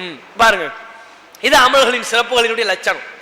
ஒரு வணக்க தொழுகையில் ஆர்வம் ஊட்டுவதற்கு ரசூலுல்லாஹ்வுடைய வாழ்க்கை வரலாறு சம்பவங்களே இல்லையா, நபிகள் நாயகம் ஈடுபாட்டாக தொழுதார்கள் என்ற ஹதீசுகளே இல்லையா, ரசூலுல்லாஹ்வுக்கு தொழுகையின் மீதான பக்தியே கிடையாதா? அப்ப நபிகள் நாயகத்தை பற்றி முஸ்லிம்களுக்கு சொல்வதை தவற விட்டுவிட்டு நபிகள் நாயகத்துடைய வாழ்க்கை வரலாறை மறைத்து விட்டு பெரியாரனுடைய கதைகளையும் கப்சாக்களையும் அவிழ்த்து விடக்கூடிய புத்தகம் நமக்கு தேவையா? அவரை நம்ம ஃபாலோ பண்றதுனால நமக்கு என்ன இருக்கு, என்ன நன்மை? ஒரு நன்மையும் கிடையாது. முதல் இப்படி எல்லாம் தொழும்படி மார்க்கம் சொல்லி அதை இதை சொல்லி என்ன கருத்தை விளைவிப்பாங்க, தேல் கடிக்க வந்தால் கூட தொழுகையில நிக்கணும், இப்படி மார்க்கம் சொல்லுதா? பெரியாருடைய இந்த வரலாறை சொல்லி குறுக்க தேல் வருதா, நம்ம தொழுகையில ஈடுபாட்டா இருக்கணும். பாம்பு கடிக்க விடுகிறதா, தொழுகையில் ஈடுபாட்டா இருக்கணும். உலகமே இடிஞ்சு விழுந்தாலும் தொழுகையிலிருந்து நாம் நம்முடைய கவனத்தை திசை திருப்ப கூடாது. இப்படி உலகத்தில் நடக்குமா? முதல் மார்க்கம் அப்படி சொல்லி தருதா? அல்லாஹ் அக்பர் தக்பீர் கட்டினதுக்கு அப்புறம் ஒரு பாம்பு வந்துச்சுன்னா நம்ம தொழுகையிலே தான் நிக்கணும், பாம்பு கடிச்சு செத்தாலும் பிரச்சனை இல்லை, தொழத்தான் வேணும்னு மார்க்கம் சொல்லுது. அப்படி சொல்லவே இல்லை. தீங்கு ஏற்படுத்தக்கூடிய பாதிப்பை ஏற்படுத்தக்கூடிய உயிரினங்கள் வந்தால் அவற்றை விரட்டுவதற்கு மார்க்கத்தில் அனுமதி இருக்கு. சாதாரணமா தொழுது கொண்டிருக்கும் போது ஒரு நபர் குறுக்க வந்தால் அவரை தடுப்பதற்கே மார்க்கம் அனுமதி கொடுக்கும் போது, ஒரு விஷஜந்து நம்மை தீண்ட வரும்போது அதை தடுக்க நமக்கு மார்க்கம் அனுமதிக்காதா? தாராளமா அனுமதி உண்டு. ஆனால் இவர்கள் குருட்டு பக்தியை ஊட்டுவார்கள். பாரு, பெரியார்கள் இப்படித்தான் இருந்தார்கள், அவர்கள் என்ன துன்பம் நடந்தாலும் தொழுது கொண்டிருந்தார்கள், எப்படிலாம் கதையை கப்சாக்கள் அவுழ்த்து விடுவாங்க, அப்படித்தான் ஒரு பெரியார் இருந்தார், அப்படித்தான் இப்படித்தான் கதையை ஆரம்பிக்கும், அப்படித்தான் ஒரு பெரியார் இருந்தார் சொல்லிதான் கதையை ஆரம்பிக்கும். அப்படித்தான் ஒரு பெரியார் ஒரு ஊர்ல அவர் தொழுகையில் அவ்வளோ ஈடுபாட்டா இருந்தாரு. ஈடுபாட்டா இருந்தா கடைசியில வஃபாத்தா போயிட்டாரு, அடக்கம் பண்ணியாச்சு. பெரிதொரு சந்தர்ப்பத்தில் இன்னொரு நபர் அடக்கம் பண்றதுக்காக வேண்டி கபருக்குள்ளே அவர் பக்கத்துல, அவர் எந்த அந்த பெரியார் எங்க அடக்கம் செய்யப்பட்டாரோ அவருடைய கபருக்கு பக்கத்துல தோன்றாங்க. தோண்டி பார்த்தா அவர் அடுத்து அந்த பெரியாருடைய கபர்ல ஒரு ஓட்டை விழுந்துருச்சு. சரி, ஓட்டை விழுந்துருச்சேன்னு ஓட்ட வழியா பார்த்தா பெரியார் கபரில் உட்கார்ந்து தொழுது கொண்டிருந்தார். எங்க கபர்ல தொழுதுகிட்டு இருந்தாராம். கபர்ல தொழுகை இருக்கா? போத தொழுகை என்பதே துனியாவுக்கு, உலகத்துக்கு தான். உலகத்துலதான் முஸ்லிம்களுக்கு தொழுகை கடமை. இவர் பெரியார் எங்க தொழுதுகிட்டு இருந்தாலும் கபர்ல உட்கார்ந்து தொழுதுகிட்டு இருந்தாங்க. இப்படி எல்லாம் கதையை விடுவாங்க, கப்சாக்களை விடுவாங்க. ஒரு தீமையிலிருந்து விடுவிப்பதற்காக வேண்டி அச்சமூட்டுவதாக இருந்தால் மார்க்கத்தில் உள்ளதை சொல்லி அச்சமூட்டணும், இல்லாததை சொல்லி பயமுறுத்தக்கூடிய அடிப்படை இஸ்லாத்திலே கிடையாது. இருக்கிறத சொல்லி பயமுறுத்தணும், அவ்வளவுதான். ஒரு பாவமா, ஒரு விபச்சாரமா, விபச்சாரத்திலிருந்து முஸ்லிம்களை விடுவிப்பதாக இருந்தால் விபச்சாரத்தின் தண்டனையாக குர்ஆனில் என்ன சொல்லப்பட்டிருக்கிறது அதை சொல்லணும். விபச்சாரத்தின் தண்டனையாக நபிகள் நாயகம் எதை சொன்னார்களோ அதை சொல்லி எச்சரிக்கணும். இதுதான் மார்க்கத்தில் உள்ளதை தவிர, ஆனால் அமல்களின் சிறப்புகள்ங்கிற புத்தகத்துல ஒரு பாவத்திலிருந்து முஸ்லிம்களை விடுவிப்பதற்கு இந்த அளவுகள்லாம் சொல்லப்படவே படாது. நபிமொழிகளில் சொல்லப்பட்டிருக்கிற எச்சரிக்கையை குறிப்பிட மாட்டார்கள், குர்ஆனில் சொல்லப்பட்டிருக்கிற எச்சரிக்கையை முதன்மைப்படுத்த மாட்டார்கள். அதுக்கும் யார் வாழ்க்கையிலேயாவது நடந்த சம்பவம் என்று சொல்லிக்கொண்டு பெரியார்களுடைய கதைகளையும் கப்சாக்களையும் தான் சொல்லுவாங்க. எதை எடுத்தாலும் கதை, எதை எடுத்தாலும் கப்சா, எதை எடுத்தாலும் நடக்காத சம்பவத்தை நடந்ததாக சொல்லி இல்லாத ஒன்றை இருக்கிறதா காட்டி பயமுறுத்துறது. இது மார்க்கத்தில் உண்டா? அப்ப தப்லீக் ஜமாத்தினுடைய அடிப்படையே அதுதான். மக்களுக்கு மத்தியில் இல்லாததெல்லாம் சொல்லி கூப்பிடுறது. இவங்க மக்களை போய் கஷ்டங்கிற பேர்ல கூப்பிட போவாங்கல்ல, அதுலயே நம்ம முஸ்லிம்கள் விளங்கி வைத்திருக்கிறார்கள். அதனாலதான் என்ன தப்லீக் ஜமாத் ஒரு தெருக்குள்ள நுழைஞ்சாலே முதல் தெருவுடைய ஆரம்ப வீட்டில் இருக்கிறவர் கடைசியில் உள்ளவருக்கு சிக்னல் கொடுத்துறாரு, அல்லாஹ் போலீஸ் தெருக்குள்ள வந்துருச்சு ஓடு. இவங்க பேர் வச்சிருக்கிறாங்க அல்லாஹ் போலீஸ். அல்லாஹ் போலீஸ் வருது, தலைதறிக்க ஓடுங்க. ஏன்? அவர் கூப்பிடும் போதே அப்படித்தான் கூப்பிடுவார். தப்லீக் ஜமாத் பேர்ல போகக்கூடிய மக்களை எல்லாம் அவங்க மக்களை அழைப்பது என்ன? தொழுகைக்கு வாங்க, வணக்க வழிபாடு செய்ய வாங்கன்னு கூப்பிடுவாங்க. அது ஒரு பக்கம். இன்னொரு பக்கம் என்னன்னா, வாங்க கொஞ்சம் கவலைப்படத்துக்கு வாங்க, கவலைப்படத்துக்கு வாங்கன்னு கூப்பிடுவாங்க. அதுலேயே நம்மால் உழுதுரும், அடப்பாவி நான் உலகத்தில் எவ்வளவு சந்தோஷமா இருந்துகிட்டு இருக்கிறேன், கவலைப்படத்துக்குனே மெனக்கட்டு கூப்பிடுறாயா இவன், நான் ஏன் கவலைப்படணும், இவன் எதுக்கு நம்மளை கவலைப்படத்துக்கு கூப்பிடுறான், தேவையில்லாத வேலையை பார்க்கறான்னு சொல்லி அதுக்குனே போகிறது கிடையாது. தப்பி தவிர 2-3 ஜீவன்கள் போயிட்டா கூட அங்கே போய் உட்காந்து என்ன கொஞ்ச நேரம் அல்லாஹ்வுக்காக வேண்டி கொஞ்ச நேரம் கவலைப்படுங்க அப்படின்னு உட்கார வச்சு கடைசியில் அமித்ஷா எழுந்திருப்பார்.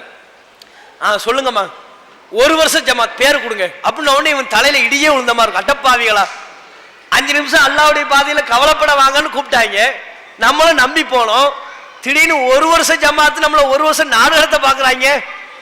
இது கதைக்கு ஆகாது, இடத்த காலி பண்ணணும் அப்படின்னு சுத்தி முத்தி பார்த்தா எல்லா வாசல் கதையும் பூட்டி வச்சிருப்பாரு அமித்ஷா. அப்படியே 1 வருஷத்துல இருந்து கொஞ்சம் கொஞ்சமா குறையும்.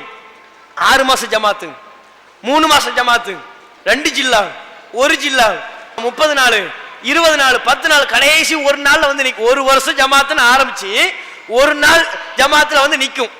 கலந்து கொண்டவர் பாப்பாரு, இவர் பேரு கொடுக்கலன்னா கதவை திறக்கவே மாட்டாங்க போல இருக்கு, எழுதி தொலை என் பேரை, ஒரு நாள் நானும் வந்து தொலைகிறேன், அந்த கதவை திறந்துட்டு நான் வெளியே போய்க்கிறேன்னு சொல்லிட்டு போறாரு. இதுதான் சமூகத்தில் நடக்கு. இது நம்ம என்ன கவனிக்கணும்னா பாருங்க, அவர் தப்லீக் ஜமாத் எந்த அடிப்படை நோக்கி மக்களை அழைக்கிறார்கள் யோசிச்சு பாருங்க. அவர்களிடத்துல எந்த கொள்கை இருக்கோ அதான் அவங்களுடைய புத்தகங்கள்ல வெளிப்படும்.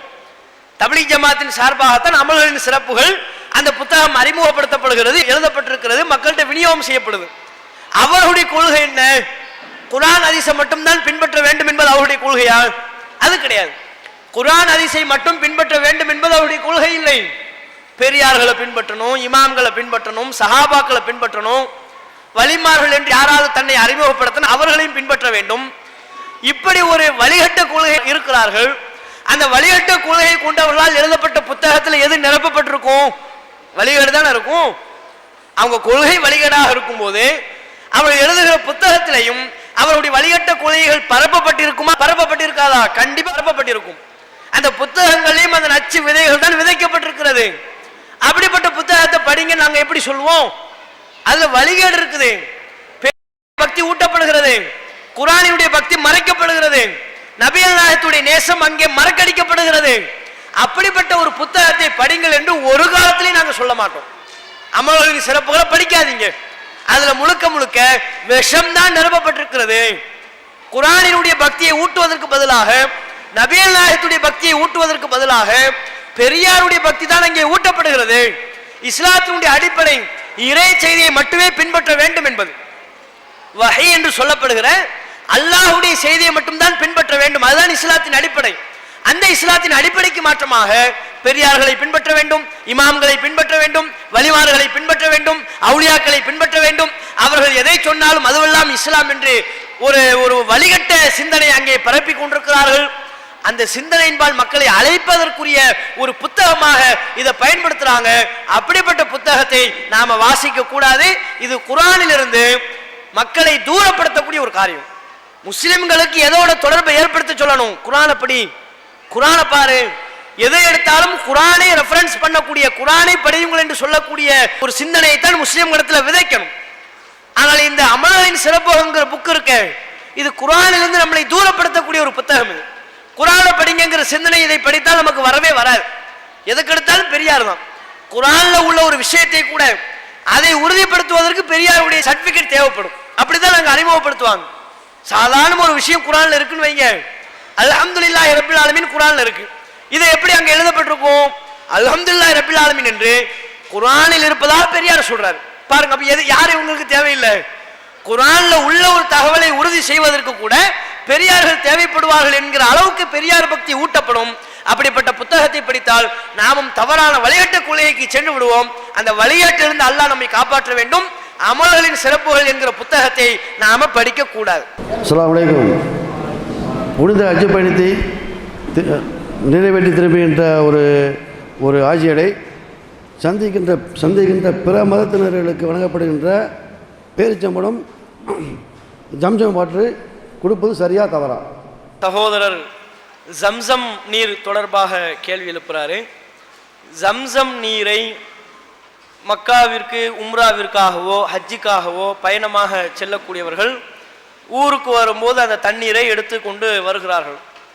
அப்படி எடுத்துக்கொண்டு வரும்போது தங்களுக்கு தெரிந்த நண்பர்களுக்கும் தங்கள் வீட்டில் உள்ளவங்களுக்கும் சொந்தக்காரங்களுக்கும்லாம் அந்த தண்ணீரை கொடுக்குறாங்க. அப்படி கொடுப்பது மார்க்கத்தில் அனுமதி இருக்கா அப்படின்னு கேட்குறாங்க. அப்படி கொடுப்பதற்கு மார்க்கத்தில் எந்த தடையும் கிடையாது. ஏன்னா ஜம்சம் நீர் என்பதை பொறுத்தவரை மார்க்கத்தில் அதற்கு ஒரு சிறப்பு சொல்லப்பட்டிருக்கு. என்ன சிறப்பு? அது தொடர்பாக ஜம்சம் நீர் தொடர்பாக பல பலவீனமான நபிமொழிகள் இருந்தாலும் கூட எந்த எண்ணத்தில் அந்த தண்ணீரை குடிக்கிறோமோ அந்த எண்ணம் நிறைவேறும் என்கிற கருத்துல எல்லாம் பல செய்திகள் இருக்கிறது. அந்த செய்திகளினுடைய தளத்தில் எல்லாம் பல குறைபாடுகளும் இருக்கிறது. அவைகள் எல்லாம் இல்லாவிட்டாலும் கூட அது ஒரு வற்றாத ஜீவ நதி என்கிற ஒரு சிறப்பு அந்த ஜம்சம் நீருக்கு இருக்கத்தான் செய்யும். மக்காவில் இருக்கிற குறிப்பிட்ட ஒரு பகுதியில் இருக்கிற ஒரு கிணற்றிலிருந்து ஊற்றப்படுகிற ஒரு தண்ணீர் தான் இந்த ஜம்சம் என்பது. மக்காவில் இருக்கிற ஒரு ஊற்று, அது ஒரு கிணறு, அந்த ஊற்றிலிருந்து பெருக்கெடுத்து வருகிற நீர் தான் ஜம்சம் நீர். அந்த ஊற்றை பொறுத்தவரை அது ஒரு வற்றாத ஒரு ஊற்றாக, ஒரு ஜீவ நதியாக என்று சொல்லப்படக்கூடிய அளவிற்கு தொடர்ந்து பல லட்சம் மக்கள் பயன்பெறக்கூடிய அளவிற்கு அந்த ஊற்றிலிருந்து தண்ணீர் வந்து கொண்டே இருக்கிறது. மக்காவை பற்றி அல்லாஹ் சொல்லும்போது கூட ஃபீஹி ஆயாத்தும் பையினாத்தும், தெளிவான சான்றுகள் அந்த மக்காவில் இருக்கிறது. ஓ மக்காமு இப்ராஹிம், மக்காமு இப்ராஹிம் என்கிற இப்ராஹிம் நபி நின்று தொழுத இடமும் அங்கே இருக்கிறது. இப்ராஹிம் அலைஹிஸ்ஸலாம் அவர்கள் எந்தெந்த இடத்துல எல்லாம் நின்று காபத்துல்லாவை கட்டினார்களோ அந்த மக்காமு இப்ராஹிமும் அங்கே இருக்கிறது. இன்னும் பல தெளிவான சான்றுகள் அத்தாட்சிகளும் அங்கே உள்ளது என்று அல்லாஹ் குறிப்பிடுறான் மக்காவை பத்தி. அப்ப மக்காவில் உள்ள அத்தாட்சிகள் எது? ஜம்சம் தண்ணீர் அது உள்ள ஒரு அத்தாட்சி தான்.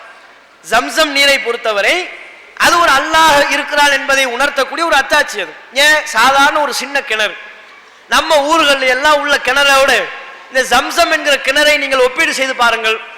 நம்ம ஊர்களில் உள்ள ஊற்றோடு எத்தனையோ ஊற்றுகள் இருக்கலாம், அந்த ஊற்றுகளோடு ஜம்சம் என்கிற அந்த ஊற்றை ஒப்பீடு செஞ்சு பாருங்க. நம்ம ஊர்களில் உள்ள கிணறுலாம் என்ன, நம்ம சின்ன பிள்ளையா இருக்கும்போது நம்ம மாவட்டங்கள்லயே பல பகுதிகளில் பல்வேறு கிணறுகள்ல எல்லாம் குளிச்சிருப்போம். இப்ப அந்த கிணத்துல போய் பார்த்தா தண்ணி இருக்காது, வெறும் கிணறுன்னு ஒரு இடம் தான் இருக்குமே தவிர தண்ணீர் இருக்கிறத பார்க்க முடியாது. அப்போ ஒரு 10, 20, 50 வருடங்கள் 100 வருடங்கள் தாக்கு பிடிக்குது. அதுக்கப்புறம் அந்த கிணறு வற்றி விடுகிறது. இதுதான் ஊர்ல உள்ள எல்லா கிணறுகளினுடைய சூழ்நிலை இதுதான். நாம சிறு பிள்ளையில எந்த கிணத்துல குதிச்சு குதிச்சு குளிச்சோமோ அந்த கிணத்துல இப்ப தண்ணீர் இருக்கிறதுல வெறும் கிணறுங்கிற இடம் தான் இருக்கு. நம்ம பிள்ளைகள்கிட்ட இந்த பாரு கிணறு, ஒரு காலத்துல இங்க எல்லாம் தண்ணி ஓடிச்சு, நான்லாம் குதிச்சு குளிச்சு விளையாடிக்கிட்டு இருந்தேன் அப்படின்னு சொல்லுவோம். நம்ம பிள்ளைங்க பேர பிள்ளைங்க காலம் வரும்போது என்ன, அங்க கிணறே இருக்காது. நம்ம பிள்ளைகள்கிட்டயாவது கிணறுன்னு ஒண்ணு இருக்கும், அதையாவது காட்டுவோம், இந்த பாரு கிணறுன்னு சொல்லி காட்டுவோம். நம்ம பேர பிள்ளைங்க அப்படி காலத்துல அந்த கிணறு கூட இல்லாம போயிடும்.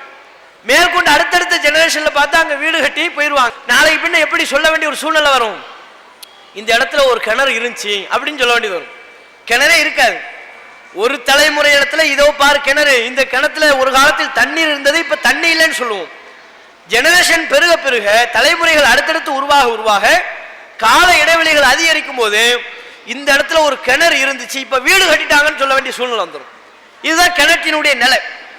ஆனா ஜம்சம் என்கிற கிணற்றினுடைய நிலை அப்படியா? எப்ப இப்ராஹிம் அலைஹிஸ்ஸலாம் அவங்களுடைய காலகட்டத்தில் அவங்களுடைய மனைவிக்குரிய அந்த பகுதியில் பாலைவனத்தில் கொண்டு போய் விடப்படும் போது பாலைவனத்தில் தண்ணீரே இல்லை, பிள்ளை குட்டிகளோடு தனியா இருக்கிறாங்க. அந்த அனல் தகிக்கக்கூடிய வெயில தண்ணீருக்காக வேண்டி அலைகிறார்கள். பார்த்தா தண்ணீர் இருக்கிற மாதிரி தெரியுது, வெயிலினுடைய தாக்கத்தினால தொலை தூரத்தில் பார்த்தா தண்ணீர் இருப்பதை போல தெரிகிறது. அப்ப இங்க இருந்து அங்க ஓடுறாங்க, அங்கிருந்து இங்க ஓடுறாங்க, இங்க இருந்து பார்க்கும்போது அங்க தண்ணி இருக்கிற மாதிரி தெரியுது, அங்க போறாங்க. அங்கிருந்து பார்க்கும்போது இங்கே தண்ணி இருப்பதே போல தெரிகிறது, இங்க வர்றாங்க. இப்படியே ஓடினதான் இன்னைக்கு மக்காவில் சை என்று சொல்லப்படுகிறது. சஃபாவுக்கும் மருவாவுக்கும் மத்தியில் சை செய்யறோம்ல, அது இப்ராஹிம் அலைஹிஸ்ஸலாத்தினுடைய மனைவி தம்முடைய தண்ணீருக்காக வேண்டி ஓடிய அந்த நிகழ்வை தான் இன்னைக்கு வணக்க வழிபாடு நம்ம செஞ்சுக்கிட்டு இருக்கிறோம். அப்ப அல்லாஹ் அவர்களுக்கு கொடுத்த ஒரு அற்புதம் தான் ஜம்சம் என்கிற கிணறு. குறிப்பிட்ட ஒரு கிணற்றிலிருந்து ஒரு ஊற்றை அல்லாஹ் பெருக்கெடுக்க செய்தான், ஒரு மண்ணிலிருந்து தண்ணீரை பெருக்கெடுக்க செய்தான். பாலைவன பூமியில தண்ணீர் வருவதற்குரிய முகாந்திரம் இருக்கா? இல்ல. அப்படியே வந்தாலும் நெடுங்காலம் வருவதற்குரிய வாய்ப்பு இருக்கா? அதுவும் கிடையாது. அப்ப உலக நடைமுறையில ஒரு கிணற்றிலிருந்து ஒரு ஊற்றிலிருந்து தண்ணீர் பெருக்கெடுத்து ஓடுவதாக இருந்தால் என்னென்ன சாத்திய கூறுகள் இருக்கோ அந்த சாத்திய கூறுகள் எதுவுமே அங்க இல்லை. எவ்வளவு காலம் தாக்கு பிடிக்குமோ அந்த தாக்கு பிடிக்கக்கூடிய காலத்தை எல்லாம் தாண்டி பன்னெடுங்காலமாக தண்ணீர் வந்து கொண்டே இருக்கிறது. இப்ராஹிம் அலைஹிஸ்ஸலாத்துடைய காலத்தில் பெருக்கெடுத்த அந்த ஊற்று இப்ப வரையிலும் ஓடிக்கொண்டே இருக்கிறது. எவ்வளவு காலம்? சரி, மக்களுடைய பயன்பாடு என்ன? இன்னைக்கு சாதாரணமா ஒரு சின்ன ஒரு ஊரில் இருக்கிற கிணறு கூட 50 வருஷத்தை தாக்கு பிடிக்கல. ஒரு சின்ன ஊர்ல இருக்கக்கூடிய மக்கள் எவ்வளவு மக்கள் பயன்படுத்திடுவாங்க? குறிப்பிட்ட எண்ணிக்கை லட்சக்கணக்கில் கூட மக்கள் கூட பயன்படுத்த மாட்டாங்க, அவ்வளவுதான் இருக்கும். ஆனால் மக்காவில் அமைந்திருக்கிற ஜம்சம் என்கிற ஊற்றை பொறுத்தவரை அதுதான் அங்க முனிசிபாலிட்டி வாட்டரு. முனிசிபாலிட்டி வாட்டர்னு சொல்லுவோம்ல, அது ஜம்சம் தான் அங்க முனிசிபாலிட்டி வாட்டரு. அந்த பகுதியில் சுற்று வட்டாரத்தில் உள்ள பல மக்களுக்கும் அந்த கிணற்றிலிருந்து தான் தண்ணீர் சப்ளை ஆகுது. குடிப்பதற்கும் இன்ன பிற பயன்பாடுகளுக்கும் சப்ளை ஆகுது. காபத்துல்லாவில் தொழக்கூடிய லட்சக்கணக்கான மக்களுக்கும் அந்த ஜம்சம் ஒரு கிணறிலிருந்து தான் தண்ணீர் வழங்கப்படுகிறது. இங்க இருக்கிற மக்களுக்கும் மக்காவை வசிப்பிடமாக கொண்ட மக்களுக்கும் அதுதான் குடி தண்ணீர், அதுதான் இன்ன பிற பயன்பாடுகளுக்கான வாட்டர் தண்ணீர். இங்கிருந்து அங்கே போய் தொழுகிற வணக்க வழிபாடுகளில் ஈடுபடுகிற மக்களுக்கும் அதுதான் குடி தண்ணீர் சப்ளை செய்யப்படுது. அது போக வாட்டர்கன்ல யாரு போனாலும் பிடிச்சிட்டு வேற வராங்க, காலங்காலமா பிடிச்சிட்டு வர்றாங்க. அப்ப எவ்வளவு தண்ணீர் அங்கிருந்து பிடிச்சு கொண்டு வரப்படுகிறது. நம்ம ஆளு போய் சின்ன ஒரு இந்த இடத்துல இருந்துதான் ரசூல்லா பயான் பண்ணாங்கன்னு எவனாவது கதையை விட்டான்னு வைங்க, அந்த மலையவே பேர்த்துறாங்க. அப்படிதான் மக்காவில் நடந்திருக்கு. மக்காவில் பல இடங்களை சுட்டி காட்டி வாய்க்கு வந்ததையெல்லாம் சொல்றது. இந்த இடத்துல இந்த மலையில இருந்துதான் ரசூல்லா உரை நிகழ்த்தினார்கள் சொன்னாங்களாம். பார்த்தா 10 வருஷத்துல அந்த மலையை காணும். ஏன் பேர்த்து எடுத்துட்டு வந்துடுறது. உம்ராவுக்கும் ஹஜ்ஜுக்கும் போறவங்கலாம் கொஞ்சம் கொஞ்சமா இது ரசூல்லா நின்ன மலை, ரசூல்லா நின்ன மலைன்னு ஒவ்வொரு கல்லா பார்சல் பண்ணி வர்றது. ஏர்போர்ட்ல பிடிச்சிடறாங்க, என்ன இது என்ன கல் சொல்லுன்னு சொல்லி கேட்கிற அளவுக்கு நீ ஏதோ வைர கலர் இது உள்ளுக்குள்ள வைரத்தை செட் பண்ணி வச்சிருக்கிற என்று விசாரிக்கக்கூடிய அளவுக்கு மலையவே பேர்த்து விடக்கூடிய அளவுக்குள்ள ஒரு பக்தி. சாதாரண கல்லுக்கே எப்படின்னா வற்றாத ஒரு ஜீவ நதியாக இருக்கிற ஜம்சம் நீரூற்று அதை லிட்டர் கணக்கில் கொண்டு வந்து ஒரு ஆள் சராசரியாக 20 லிட்டர் கொண்டு வர்றாரு. 20 லிட்டர் உம்ராவுக்கோ ஹஜ்ஜுக்கோ போகக்கூடிய மக்கள் சராசரியா ஒரு நபருக்கு 20 லிட்டர் 10 லிட்டர் கொண்டு வராங்க. தலைமுறையாக நடந்து கொண்டிருக்கிறது. ஒரு தலைமுறையிலேயே நம்மால் கொண்டு வரக்கூடிய அளவுல சம்சம் நீரூற்று காணாம போயிருக்கணுமா இல்லையா? வற்றி போயிருக்க வேண்டுமா இல்லையா? வற்றி போனதா? இல்ல. காலத்துக்கும் தண்ணீர் கொடுத்து கொண்டே இருக்கிறது, இப்போதும் கொடுத்து கொண்டிருக்கிறது.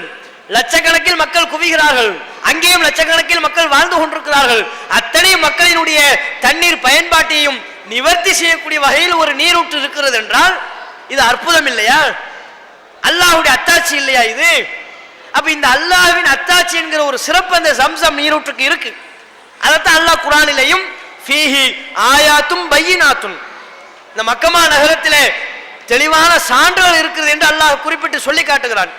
அந்த அத்தாட்சி என்கிற அடிப்படையில் அந்த தண்ணீரை இங்கே கொண்டு வந்து தருவதோ ஏனைய மக்கள்கிட்ட விநியோகம் செய்வதோ நம்ம குடிச்சு பார்ப்போம் என்று அதனுடைய சுவையை பார்ப்பதோ மார்க்கத்தில் எந்த தடையும் இல்லை. அதெல்லாம் மார்க்கத்தில் தடுக்கப்படாத அனுமதிக்கப்பட்ட காரியம்தான். இந்த ஒரு சிறப்பு சம்சம் நீருக்கு இருக்கிறது, வற்றாத ஜீவநதியாக இருக்கிற காரணத்தினாலையும் தண்ணீருடைய கெட்டு போகக்கூடிய தன்மை நீடித்த காலத்திற்கு இருக்கிறது என்கிற காரணத்தினாலையும் அந்த தண்ணீரை கொண்டு வருவதிலேயோ மக்கள்கிட்ட விநியோகம் பண்றதிலேயோ தப்பு கிடையாது. மார்க்கத்தில் இல்லாத சிறப்பு அதுக்கு இருக்கிறத நினைக்கக்கூடாது. இந்த தண்ணீர் தொடர்பா மார்க்கத்தில் இல்லாத பல சிறப்புகள் இருப்பதாக நினைப்பதற்கு அதுதான் தவறாக ஆகுமே தவிர மற்றபடி சம்சம் தண்ணீரை கொண்டு வந்து நம்ம நண்பர்களுக்கு சொந்த பந்தங்களுக்கு கொடுக்கறதுல எந்த தப்பும் இல்லை. பிற மத நண்பர்களுக்கும் கொடுக்கலாம், தப்பு இல்லை. நம்ம எடுத்துட்டு வரோம், இந்த பாருங்க சொல்லாம கொள்ளாம கொடுத்தா ஒண்ணுமே தெரியாது. அதனுடைய சம்சம் நீரூற்றினுடைய சிறப்பை எடுத்து சொல்லி பாருங்கள், இதுதான் சம்சம் வாட்டரு, மக்காவில் இருக்கு, சாதாரண ஒரு சின்ன கிணறு, அந்த கிணத்திலிருந்து வரக்கூடிய தண்ணீர் தான் லட்சக்கணக்கான மக்களுக்கு சப்ளை ஆகுது. இப்ப இதுவே ஒரு அல்லாஹ்வுடைய அத்தாட்சியே இல்லையா? சாதாரண ஒரு கிணறா இருந்தா வற்றி போயிருக்கணுமே, இன்றளவு மக்காவில் உள்ள இந்த கிணறு வற்றி போகலையே, அதை நீங்கள் எண்ணி பாருங்கள். இதன் வாயிலாக அல்லாஹ் இறைவன் என்று ஒருவன் இருக்கிறான் என்பதை யோசித்து பாருங்கள் என்று உணர்த்தக்கூடிய வகையில் இதை கொடுக்கலாம், தப்பில்லை. கூடுதலா இதுல நம்ம சொல்ல வேண்டிய விஷயம் என்னன்னா, இந்த சம்சம் தண்ணீர் தொடர்பாகவே நிறைய பேருக்கு என்னன்னா, இந்த தண்ணீரை குடிச்சா காய்ச்சல் போயிடும், இந்த தண்ணீரை குடிச்சா தலைவலி போயிடும். நிறைய பேர் மருந்துங்கிற பேர்ல தண்ணீரையே கொடுக்குறாங்க. சம்சம் தண்ணீர் சின்ன ஒரு பாட்டில் அப்படி ஊத்தி வச்சு, வயிற்று வலியா இங்கே வாருங்கள், என்னப்பா கொடுக்குற? சம்சம் தண்ணீரை தான் கொடுக்குறாரு, வயிற்று வலிக்கு குணமாகும். நபிகள் நாயகத்தின் பேர்ல இட்டு கட்ட வேண்டியது, அதை மக்களுக்கு மத்தியில் சொல்லி காசு பறிக்கக்கூடிய ஒரு கும்பலும் இருக்கிறது. அதையும் உணர்ந்து கொள்ளணும். மக்களினுடைய மூட நம்பிக்கையும் இதை குடித்தா வயிற்று வலி குணமாகும், சம்சம் தண்ணீரை கொடுத்தா காய்ச்சல் குணமாகும், தலைவலி குணமாகும் என்றெல்லாம் மார்க்கத்தில் இல்லாத பல்வேறு மூட நம்பிக்கையை சார்ந்து குடிக்கிறார்கள். அது தவறு. மூட நம்பிக்கையை நம்ம கண்டிக்க வேண்டும். அந்த நீரூற்றுக்கண்டு சிறப்பு இருக்கிறது, அதை நம்ம ஏற்றுக்கொள்ள வேண்டும். அஸ்ஸலாமு அலைக்கும் வரஹ்மத்துல்லாஹி தஆலா பரகாத்து. அல்லாஹ் ஒருவன் தானே, அப்ப ஏன் நம்ம தனித்தனியாக பிரிஞ்சு தொழுகிறோம்? நாங்கள் சுன்னத் ஜமாத்தில் தான் தொழுவோம், நாங்கள் தௌஹீத் ஜமாத்தில் தான் தொழுவோம், அப்படியா பிரிஞ்சு தொழுகிறோம்? தௌஹீத் ஜமாத் பற்றி எனக்கு விளக்கம் தாங்க. சகோதரி என்ன கேட்குறாங்கன்னா, இறைவன் ஒருவன், அல்லாஹ் ஒருவன் தான், குல் ஹுவல்லாஹு அஹத் அப்படின்னு சொல்கிறோம். அல்லாஹ் ஒருவன் என்று இருக்கும்போது தொழுகை முறையில் மட்டும் ஏன் இவ்வளவு வித்தியாசம் முஸ்லீம்களுக்கு மத்தியில்? அல்லாஹ் ஒருவன்னா அந்த அல்லாஹவை ஏற்றுக்கொண்ட முஸ்லீம்களிடத்தில் வணக்க வழிபாட்டினுடைய முறைகளும் ஒன்றாத்தான் இருக்கணும், தொழுகை ஒரு முறையாகத்தான் இருக்கணும். ஆனால் தௌஹீத் ஜமாத் தொழக்கூடிய முறை வேறாக இருக்கிறது, தௌஹீத் ஜமாத் அல்லாத இன்ன பிற அமைப்புகளை சார்ந்தவர்கள் தொழக்கூடிய முறை வேறா இருக்கு. சுன்னத்துல் ஜமாத் என்று தங்களை சொல்லிக் கொள்ளக்கூடியவர்கள் அவர்கள் தொழக்கூடிய தொழுகை முறை வேறா இருக்கு. சுன்னத்துல் ஜமாத் என்று தங்களை சொல்லிக் கொள்ளக்கூடியவர்களிலேயே தொழுகை முறை ஷாஃபி, தொழுகை முறை ஹனஃபி, தொழுகை முறை பெண்கள், தொழுகை முறை ஆண்கள் என்று பல கூறாக பிரித்து வைத்திருக்கிறார்கள். ஆண்களுக்கு ஒரு முறை என்றும் பெண்களுக்கு இன்னொரு முறை என்றும், ஷாஃபி மதுஹபை சார்ந்தவர்களுக்கு ஒரு முறை என்றும் ஹனஃபி மதுஹபை சார்ந்தவர்களுக்கு இன்னொரு முறைன்னும் இப்படி பல கூறாக பிரிந்து வணக்க வழிபாடுகளை நிறைவேற்றுறாங்களே, இது சரியான அணுகுமுறையா? இது இந்த அணுகுமுறைக்கு என்ன காரணம் அப்படின்னு கேட்குறாங்க. இந்த காரணத்தை நாம விளக்கும் போதே தௌஹீத் ஜமாத்னா என்னங்கிறது நம்ம விளங்கிடலாம். அதாவது இந்த வேறுபாடுகளுக்கெல்லாம் எது காரணம் என்றால், மார்க்கத்தினுடைய அதிகாரத்தை அல்லாஹ் ஒருவனுக்கு மட்டும்தான் இருக்கிறது என்று நம்பாம மார்க்கத்தில் அல்லாஹ்வுக்கு மட்டுமே இருக்கிற அதிகாரத்தை நம்மை போன்ற சாதாரண மனிதர்களுக்கும் கொடுத்ததின் விளைவாகத்தான் நம்முடைய வணக்க வழிபாடுகளில் பல முறைகளில் பின்பற்றப்படக்கூடிய அவலம். இந்த தொழுகை முறை முதல் கொண்டு எத்தனையோ பல வணக்க வழிபாடுகள்ல முஸ்லிம்கள் வேறுபட்டு நிற்கிறார்கள். அதுக்கு என்ன காரணம்? இந்த மார்க்கத்துடைய அதிகாரம் அல்லாஹ் ஒருத்தனுக்கு தான் என்கிற அடிப்படை அவருடைய உள்ளத்துல பதியல. இதை சரியா நம்பல. அல்லாஹ்வுக்கு தான் மார்க்கத்தில் அதிகாரம் இருக்குன்னு சொன்னா அல்லாஹ் சொன்னபடி தொழுவாங்க. அல்லாஹ்வுக்கு மட்டும் இந்த மார்க்கத்தில் அதிகாரம் இல்லை, இமாம்களுக்கும் அதிகாரம் இருக்கு, பெரியார்களுக்கும் அதிகாரம் இருக்கு என்று ஒருவர் நம்புவாரையானால் அவர் மார்க்கத்துடைய அதிகாரத்தை இமாம்களுக்கும் பெரியார்களுக்கும் கொடுப்பாங்களா இல்லையா? இமாம் எப்படி தொழுதிருக்கிறார்னு பார்த்து அதன் அடிப்படையில் தொழுகையை அமைத்துக் கொள்வார்களா இல்லையா? அப்ப மார்க்கத்துடைய அதிகாரத்தை அல்லாஹ்வுக்கு மட்டும் வழங்காமல் அல்லாஹ்வால் படைக்கப்பட்ட சாதாரண மனிதர்களுக்கும் வழங்கக்கூடிய ஒரு அவலத்தினால்தான் வணக்க வழிபாட்டினுடைய முறைகளிலும் வித்தியாசம் வருது. குர்ஆன் என்ன சொல்லுது இது குறித்து? அல்லாஹ் திருமறை குர்ஆன்ல தெளிவா சொல்லிடுறான், லில்லாஹி தீனுல் ஹாலிஸ், தூய இந்த இஸ்லாமிய மார்க்கம் அல்லாஹ்வுக்கு மட்டுமே சொந்தமானது. இஸ்லாம் என்பது அல்லாஹ்வுக்கு தான் சொந்தம். அல்லாஹ்வை தாண்டி வேறு யாருக்கும் இந்த மார்க்கத்தில் அதிகாரம் கிடையாது. இதுதான் இஸ்லாம். அல்லாஹ்வுக்கு மட்டும் இந்த மார்க்கம் சொந்தம், அல்லாஹ்வுக்கு மட்டும் தான் அதிகாரம் அப்படிங்கிறத ஒரு முஸ்லீம் விளங்குனான்னா அல்லாஹ் சொன்னபடி தான் தொழுவோம். அல்லாஹ்வுக்கு மட்டும் தான் அதிகாரம்னா அதனுடைய பொருள் என்ன? இப்ப இந்த மண்டபத்தில் இவருக்கு தான் அதிகாரம் வழங்கப்பட்டிருக்கிறது, இந்த மண்டபத்தில் இந்த வீட்டில இந்த பில்டிங்கினுடைய அதிகாரம் இவருக்குரியதுன்னு சொன்னா அவருக்குரிய அதிகாரம் என்பது எப்படி புரியும்? இந்த கட்டடத்தை எப்படி அமைக்கணும், இதை எப்படி வடிவமைக்க வேண்டும், எந்த பொருள் எங்க இருக்கணும், இதையெல்லாம் தீர்மானிப்பதற்கு இவர் தான் அதிகாரம் படைத்தவர். அதான பொருள்.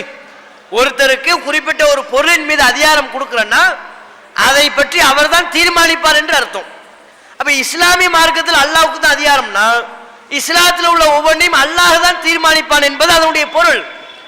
அல்லாஹ்வுக்கு தான் அதிகாரம்ங்கிறத நம்ம ஏத்துக்கிட்டோம், அதை தெளிவா புரிஞ்சுக்கிட்டோம். நீங்க அல்லாஹ் சொன்னபடி தான் தொழுவேன், அல்லாஹ் சொன்னபடி தான் நோன்பு வைப்பேன், அல்லாஹ் சொன்னபடி தான் ஜகாத்து கொடுப்பேன், அல்லாஹ் சொன்னபடி தான் என்னுடைய ஒவ்வொரு வணக்க வழிபாடுகளையும் அமைத்துக் கொள்வேன். அது அந்த ஒரு தெளிவு எல்லாருக்கும் வந்துவிடும். அப்ப எல்லோருமே அல்லாஹ் சொன்னபடி தான் தொழுவோம்னு இருக்கும்போது அல்லாஹ் ஒரு அடிப்படையில் தானே தொழ சொல்லுவான். பல முறைகள் அல்லாஹ் தொழ சொல்வானா? ஒரு முறையில தான் அல்லாஹ் தொழ சொல்லியிருப்பான். நான் அல்லாஹ் சொன்னபடி தான் தொழுவேன் என்று அனைத்து முஸ்லிம்களும் ஏற்றுக்கொண்டா தொழுகை முறையில பல முறைகள் இருக்கவே இருக்காது. ஏன்? நானும் அந்த அல்லாஹ் சொன்னபடி தான் தொழுவேன் ஏற்றிருக்கிறேன், நீங்களும் அல்லாஹ் சொன்னபடி தான் தொழுவேன் ஏற்றிருக்கிறீங்க. நம்ம ரெண்டு பேருமே இந்த மார்க்கத்தின் அதிகாரத்தை அல்லாஹ்வுக்கு தான் இருப்பதா நம்புறோம். அல்லாஹ்வை தாண்டி வேறு யாருக்கும் இந்த மார்க்கத்தில் அதிகாரம் இல்லை, அதை உறுதியா இருக்கிறோம். அப்படி உறுதியா இருக்கும்போது நான் ஒரு முறையிலையும் நீங்கள் இன்னொரு முறையிலையும் கண்டிப்பா தொழவே மாட்டோம். நம்ம ரெண்டு பேரும் அல்லாஹ்வை ஏற்றுக்கொண்டிருக்கும் போது, ரெண்டு பேருமே மார்க்கத்தின் அதிகாரத்தை அல்லாஹ் ஒருவனுக்கு மட்டுமே வழங்கி இருக்கும் போது அல்லாஹ் எந்த அடிப்படையில் தொழ சொன்னானோ அப்படித்தான் நானும் தொழுவேன், அப்படித்தான் நீங்களும் தொழுவீங்க. மாறுபாடு இருக்காது, வித்தியாசங்கள் இருக்காது. எப்ப வித்தியாசம் வரும்? நான் அல்லாஹ் சொன்னபடி தான் தொழுவேன் நான் சொல்ல, நீங்க சொல்றீங்க இல்ல நான் இமாம்கள் சொன்னபடியும் தொழுவேன், நபி தோழர்கள் எப்படி சொல்லியிருக்கிறாங்களோ அதன்படியும் தொழுவேன், பெரியார்கள் ஒரு முறையை சொல்லி தந்தா அதையும் நான் ஏற்றுக்கொள்வேன். இந்த நீங்க இருந்தா அப்ப நம்ம தொழுகை முறையில ஒற்றுமை இருக்குமா? எல்லா முஸ்லிம்களும் ஒரே அடிப்படையில் தொழுவாங்களா? தொழ மாட்டாங்க. ஏன்? அல்லாஹ் என்று ஒருவனோடு நிறுத்தி கொள்ளும் போதுதான் ஒரு குறிப்பிட்ட வடிவம் நிலைத்திருக்கும்.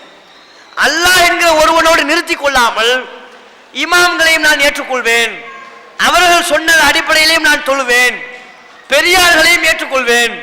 இந்த வாசலை ஒருத்தன் திறந்து வச்சுட்டான்னு வைங்க, அப்ப எப்படி ஒரே வடிவத்தில் நம்ம தொழுவோம்? நான் அல்லாஹ் சொன்னபடி தொழுவேன், நீங்க இமாம்கள் சொன்னபடி தொழுவீங்க, அவர் பெரியார் சொன்னபடி தொழுவாரு. 3 டைப் வந்துடும்.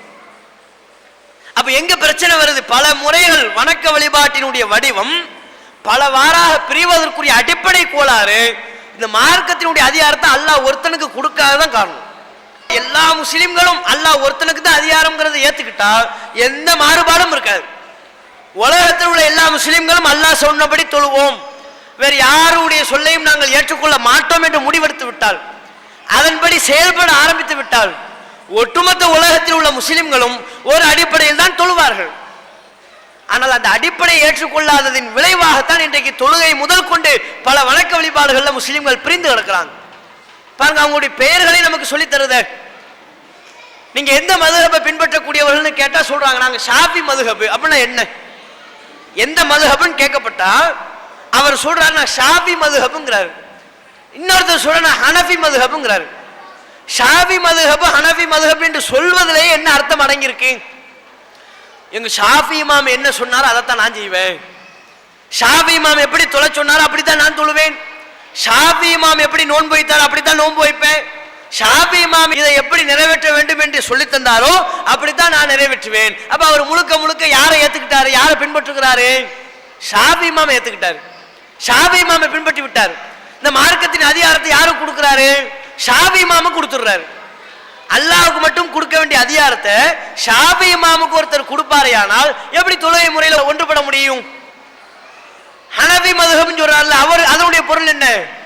அவர் தான் தொழுகையினுடைய வணக்க வழிபாட்டு முறை முதல் கொண்டு மார்க்கத்தினுடைய அனைத்து அதிகாரத்தையும் இமாம் அபு ஹனீஃபா அவர்களுக்கு கொடுத்து விடுகிறார். அபு ஹனீஃபா எப்படி தொழுதார் அப்படித்தான் தொழுவேன். அபு ஹனீஃபா எப்படி நோன்பு வச்சார் அப்படித்தான் நோன்பு வைப்பேன். அப்ப பாருங்க, இந்த நிலைப்பாடு தானே பல வார பிரிவதற்கு காரணமா இருக்கு. நான் அல்லாஹ் சொன்னபடி தொழுவேன்னு சொல்றேன், நீங்க ஷாஃபி இமாம் சொன்னபடி தான் தொழுவேன் நீங்க சொல்றீங்க. இவர் அபு ஹனீஃபா சொன்னபடி தொழுவேங்கிறாரு. இன்னொருத்தர் நான் எல்லா பெரியார்கள் சொன்னபடி தொழுவேன்னு சொன்னா 4 ஏன் வராது? 4 வரத்தான் செய்யும். கொள்கை 4ஆ இருக்கும்போது தொழுகை முறையிலையும் 4 வரும். கொள்கை 4 வந்துருச்சா? கொள்கை 4 கொள்கை இருக்குமே, ஆனால் வணக்க வழிபாட்டினுடைய முறைகளையும் 4 வந்துடும்.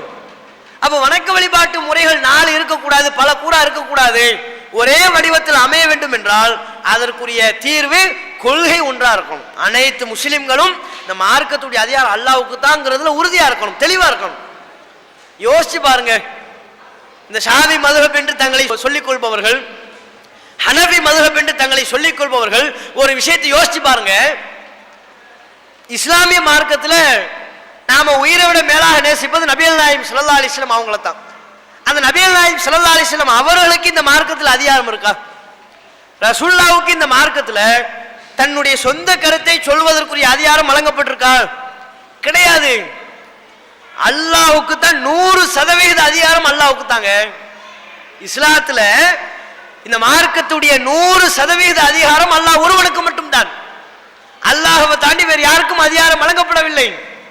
அல்லாஹ்வால் தேர்வு செய்யப்பட்ட நபிகள் நாயகம் ஸல்லல்லாஹு அலைஹி வஸல்லம் அவர்களுக்கும் கூட இந்த இஸ்லாமிய மார்க்கத்தில் தன்னுடைய சொந்த கருத்தை திணிப்பதற்குரிய அதிகாரம் வழங்கப்படவில்லை. எப்படி சொல்கிறோம்? எத்தனையோ பல குர்ஆன் வசனங்கள் அதற்கு சாட்சியாக இருக்கிறது. நபிகள் நாயகத்தின் வாழ்க்கையில் நடந்த பல்வேறு நிகழ்வுகள் அதற்கு சாட்சியாக தெளிவுபடுத்தக்கூடியவையாக இருக்கிறது. நம்ம எல்லோருக்குமே தெரிந்த ரசூலுல்லாஹ்வுடைய வாழ்க்கையில் நடந்த ஒரு சில சம்பவங்களை உங்க சிந்தனைக்கு நான் கொண்டு வருகிறேன். நபிகள் நாயகம் ஸல்லல்லாஹு அலைஹி வஸல்லம் அவங்க குறிப்பிட்ட ஒரு மனைவியினுடைய வீட்டில் போய் தேன் குடிச்சாங்க. அதை வழக்கமாக வச்சிருந்தாங்க. மற்ற மனைவிமார்களுக்கு பிடிக்கலன்னு உடனே ரசூலுல்லாஹ் அதை தேன் குடிப்பதை வெறுக்க வேண்டும் என்பதற்காக வேண்டி, நீங்க எதை குடிச்சிங்க, என்ன ஒரு கெட்ட வாடை வருது அப்படின்னு சொன்னாங்க. கெட்ட வாடை வராமலேயே என்ன கெட்ட வாடை வருது, அப்ப என்ன குடிச்சிங்க அப்படின்னு கேட்டாங்க. கேட்டதனுடைய நோக்கம் என்ன?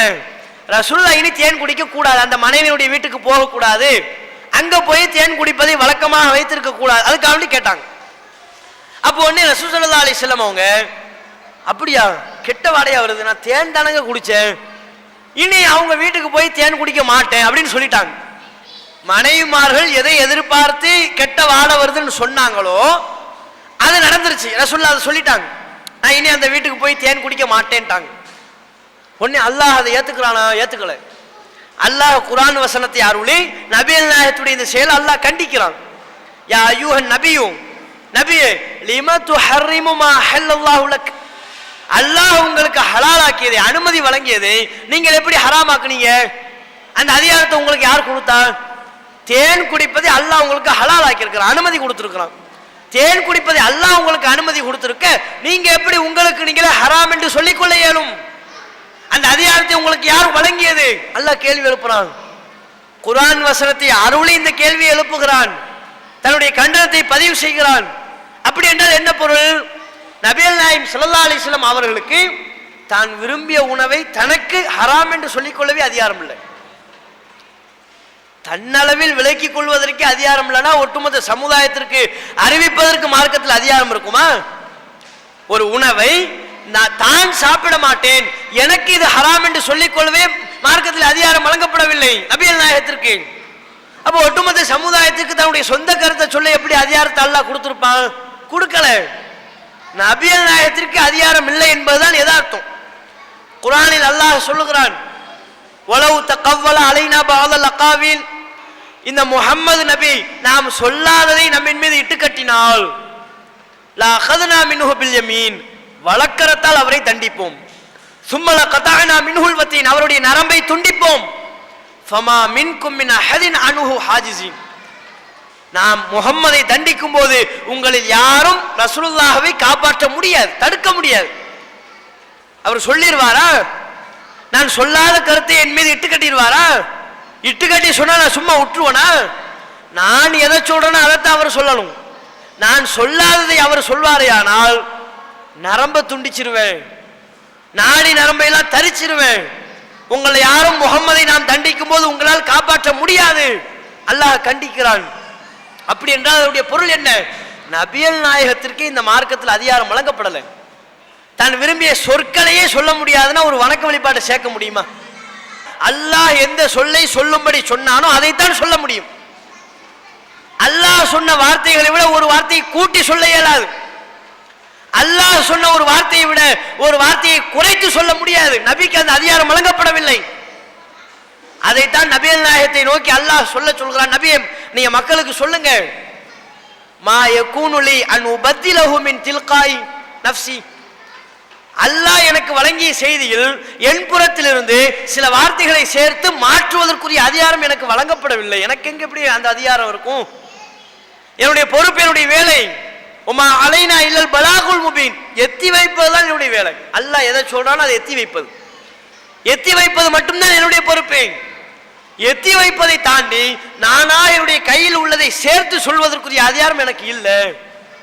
அல்லாஹ் சொன்னதை ஃபில்டர் பண்ணக்கூடிய சிலதை இது தேவையில்லை, இதை மட்டும் சொல்லுவோம், இதை சொல்ல வேண்டாம் என்று முடிவெடுக்கிற அதிகாரமும் எனக்கு வழங்கப்படவில்லை.